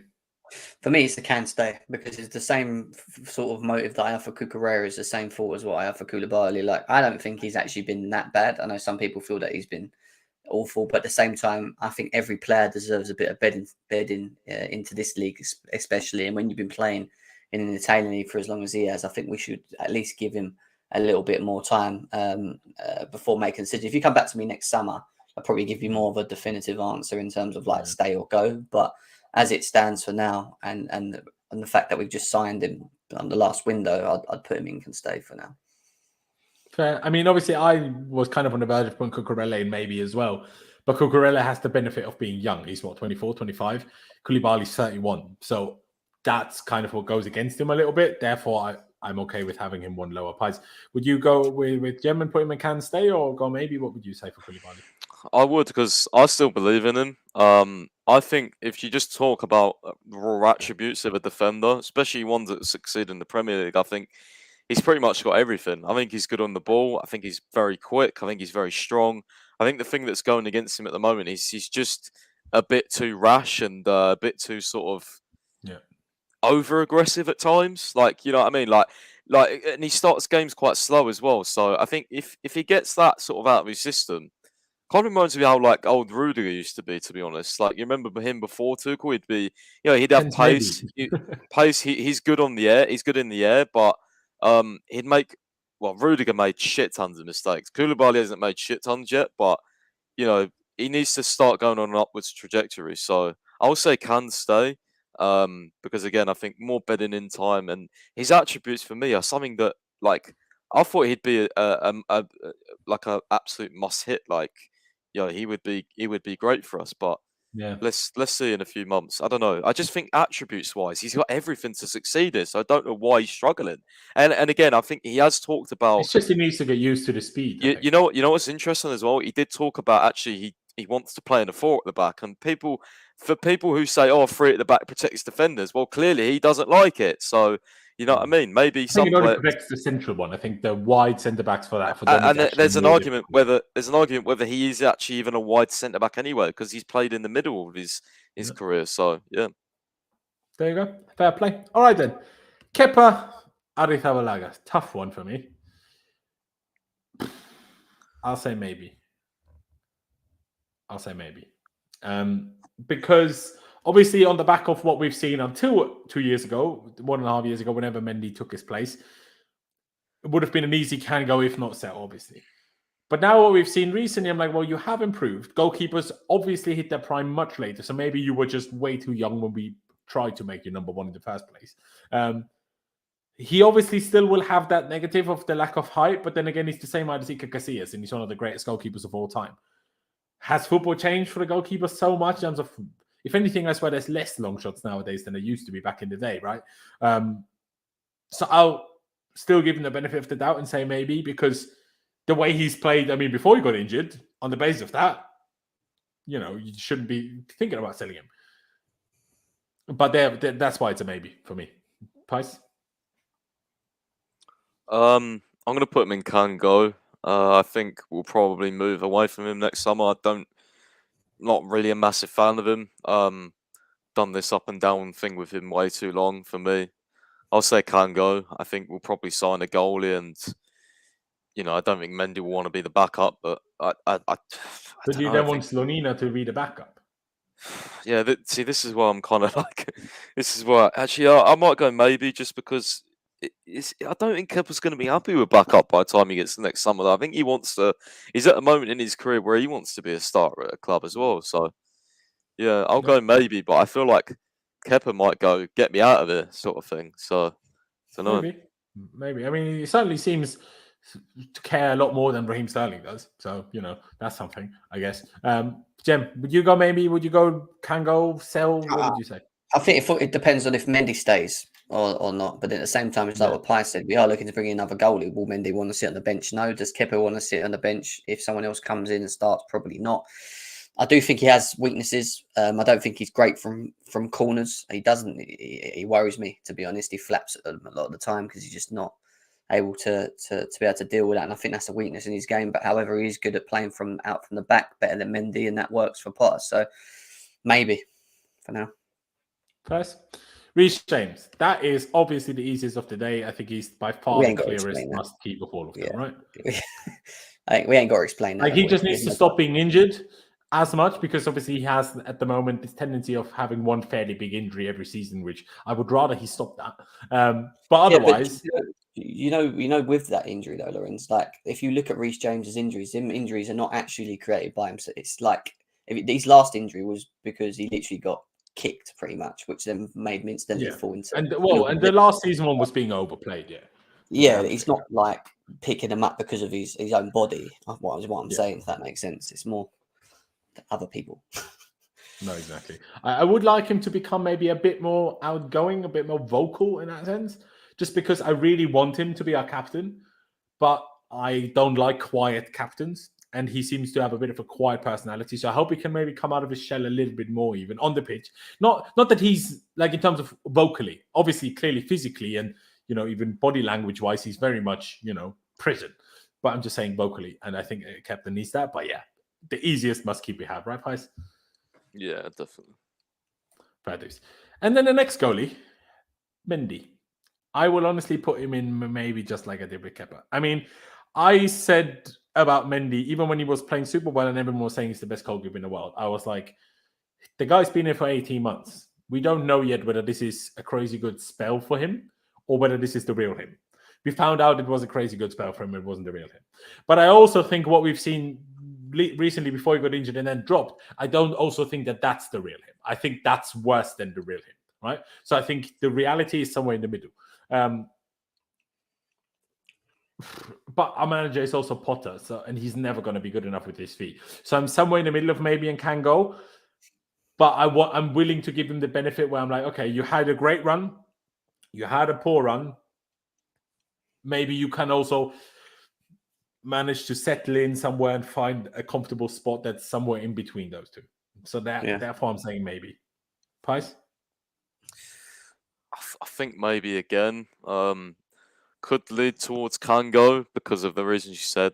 Feet-wise, he just it's every time he gets on the ball, he just makes me nervous. But yeah, I'm gonna go maybe. Similar reasons to Kepa. Does Potter want him number one? Do I want him number one as well? Because this is based on what we want. So I mean, probably not with the way No. you have to factor in with the manager and just the way we play. And yeah, I'll probably say maybe. Again, the thing that does worry me, I've got like this creeping thought in the back of my mind that if he goes to, like, first of all, I don't know where the hell he's going to go to because what club's going to need goalies like number ones? I don't know.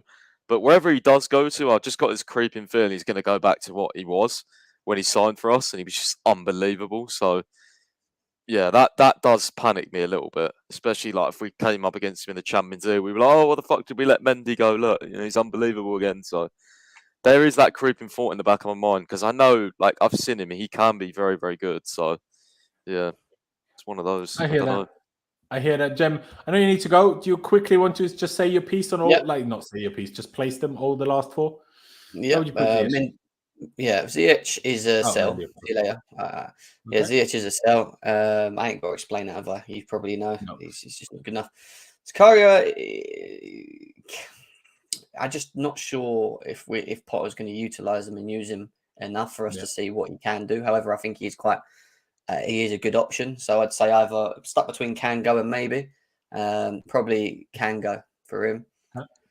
Thiago Silva. Thiago Silva almost needs his own like section because he shouldn't really be in any of them. Really, can stay, and that's just and the reason I say that is just if he wants to continue and not retire. We've heard that he wants to play till he's 40, so if he does, then I'm more than happy to keep him. I think he's unbelievable. I think he sets the standards, and I think he's a dying breed of defender. I don't think there's many like him, in my opinion. So yeah, is that? And then the last one, Jorginho. Sell. Fair enough. Jem, we will cover your thoughts. We will cover your thoughts. Thank you for jumping on. Ladies and gentlemen, please do subscribe to GNA TV. Link is down in the description. But yeah, thanks for being on, Jem. I'll chat to you soon, bro. No worries. Take care, guys. See you later. Yeah, bro. Bye. All right, left with a dagger there. Jesus. He did, to be fair. He did. Let's quickly turn it back. Who did we start with? Hakim Ziyech. Agree on the sell? Yeah, he's got to go. It's weird because, like, don't you think, like, lately, or especially that Man City game, I was actually surprised with how well he played. I was like, oh. Yeah. But, yeah, I just think there's nothing really there for him anymore with Potter, I don't think. Yeah. There you go. Zakaria, then? Oh, wait. Yeah, Zakaria. Yeah. Probably sell or can go, I think. Yeah, either can go, I reckon. Yeah, I would agree on can go because like he's played 2 games, so like it's okay to not make have a full opinion yet. But I'm like, well, the manager doesn't care. It's only a loan, so it's not like But yeah, I leave him in can go. Thiago Silva, then do you agree on the can stay? I think so. Yeah, I almost want to go must keep because I think his leadership and everything is just totally like it's invaluable. So. But again, if it's on us, like we've been doing it on us, I think I've kind of started drifting towards what he and the manager want. So if it's just me, I think must keep personally. I'd love to keep him. I think, as I say, even if he doesn't, I don't want him starting every game, but I just think he's invaluable. Like keep him here as long as he's fit. You know what I mean? I hear that. It's a difficult one. It's just the age really where I'm like, you're too old for me to say must keep. So I'm like, I'm happy for you to stay. I want you to stay, but I don't really want you to stay. Like, that's why. I really want him to stay. That's the difference to me and you. No, I agree. Yeah, I don't know. Maybe it's just because I go to the games as well, and I'm in England, and I just go and like sing for him. And I don't know. I just love him, man. I think he's just so good still. So, yeah. I absolutely hear it. Like I do want him to stay. Don't get me wrong. But it's a case of, am I gonna be that sad? Is it gonna be that much of an issue if he does leave and we replace him somewhat adequately? No, do you know what I mean? Like, well, I think if Reece James were to leave, well, we can't get anyone better. It's impossible. Where I'm like, well, Thiago Silva's 38, so it's probably possible. Where I'm like, okay, that's why I'd say Kante. But fair enough. Jorginho, then. Would you agree on the sell, or would you put him elsewhere? No, I wouldn't. I think Jorginho is another one. Whereas if we get that DM we want, if we get a Declan Rice, I think he's a can stay. Honestly, if we get that DM, because I think rotational wise, him coming into the team, I think could be really, really good. I still rate Jorginho. I don't want him starting as nowhere near as many games as he wants. This would be purely based on, that DM plays a lot of the season. He comes in cup games sort of thing. That for me is can stay. If it's Jorginho starting 30 games a season, I'd probably say can go, because I generally think that position, we need something different in there, or at least add to it. Like, we can't just keep Jorginho. Like, we've got, when Jorginho's injured, who plays 6? Fucking Zakaria, who we got on loan, who doesn't even, isn't really even considered. Like, it's a hard one. So for me, I have to include like outside sort of what we do on this, because it's that dependent for me. It's dependent on other things, this one. I hear that. It's a tough one for me as well, because what you say I agree with in terms of if he wasn't the main starter, I'd happily have him. The problem is I don't think he would then happily stay, right? I think if he didn't play 30 games a season, he wouldn't even want to be here, because then he would like to be somewhere where he would play 30 games a season, which is fair enough. Therefore, I'd probably put him, I'm on the edge of maybe and can go, because I'm like, if you were to leave and we replace you adequately, I'm not going to cry my eyes out. So that kind of tells me can go, right? But that also kind of applies for like Mendy and even Kepa. So like, well, maybe they need to be in can go as well. Because you said can stay, we'll put him in maybe. Even though Jem said sell, but he left, so unlucky. But yeah, it's a difficult one for me, because like you, I like him. I see what he brings. I see the benefits that he gets us. But I'm not. I'm very flip-floppy when it comes to Jorginho, because in some games I'm like, see what he does, see what he brings. Then I watch other games, I'm like, but the frailties, the weaknesses that he has, they are so big that I'm not sure his strengths outweigh them. Where it's like, It depends on the game, it depends on the opponent. I'm like, if it so much depends on the game and it so much depends on the opponent, should you be here then? Because can't we just have someone instead of you that doesn't depend so much on the opponent, right? So that's where I'm less sure than you, Jeremy, with that. Yeah, I see. For me, I just think like purely rotational purposes. If we get that DM, I'd still like him to say. Again, I think leadership, experience. I think his age. I think we kind of need that in the squad, dressing room wise as well. All the players makes people laugh, that sort of thing. So true. Yeah, not as a starter, but yeah, just rotational. I think can stay, but it's what it is. Fair dues. And then lastly, let's just react to the super chat by Ace Ready. I appreciate it. He asks, where are you putting Potter? Where would you put Potter in this then? Come on. Still the Fuck's sake. I mean, this is just stupid, because it's it's not going anywhere. But like, based on so far, I mean, if I was the boss and I was towards the end of the season, I'd probably say, it would have to be maybe. I think maybe right now. Yeah, in my opinion. I don't know. Even I would go maybe.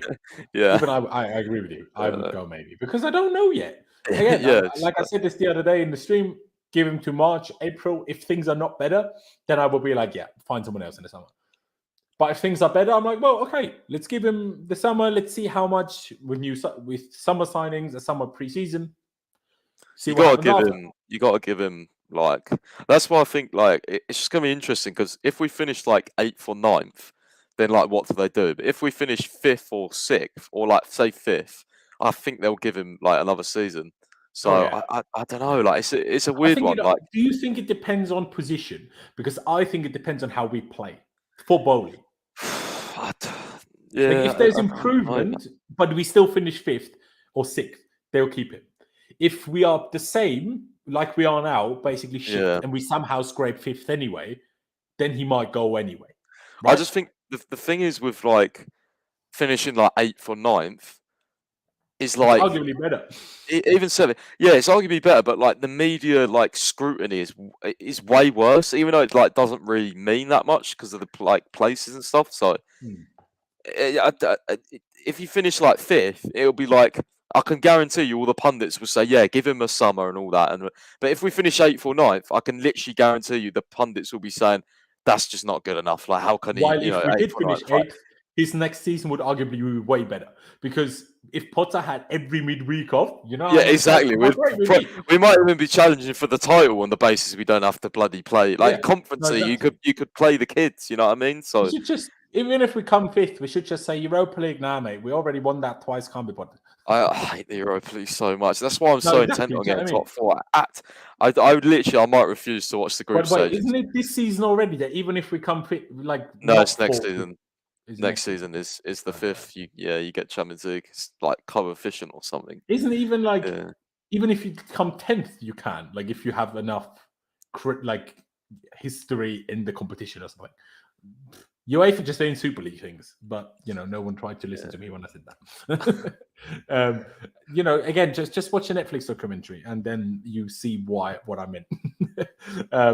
But yeah, difficult one these days. But hey, in the end, 3 in must keep, 3 in sell. Obviously, Pice, I know you would really want to have 4 in must keep. I would have put Band in must keep as well.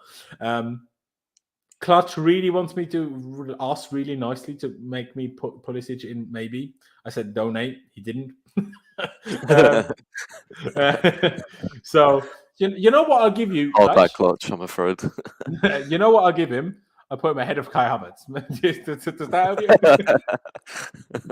By the way, it's like to some extent, I tried to order it and then I stopped ordering it at some point, so ignore the order, basically. But ladies and gentlemen, which I haven't told you all stream, which was really stupid on my end, please do subscribe if you haven't already. That'd be massively appreciated. I hope you enjoyed the stream. It started before, now it's just me and Pice, you know, the usual. But yeah, ladies and gentlemen, subscribe if you haven't already. Please do check out Pice's website, chelseafc365.com. The link is, as always, down in the description. Of course, check out his Twitter as well, over 200k followers, so chances are you follow him already. But if you don't, please do. But yeah, ladies and gentlemen, again, subscribe, smash the like button, hit the notification bell button so you don't miss any future streams. But yeah, thank you guys for watching. Up to Chelsea, up to onwards. And if you want any more, want to see any more of my face, head over to Charlie's channel, the Blues Brothers, because I will hop on his stream in literally 2 minutes. But yeah, thank you guys for watching. Up to Chelsea, up to onwards, and we'll see you next time.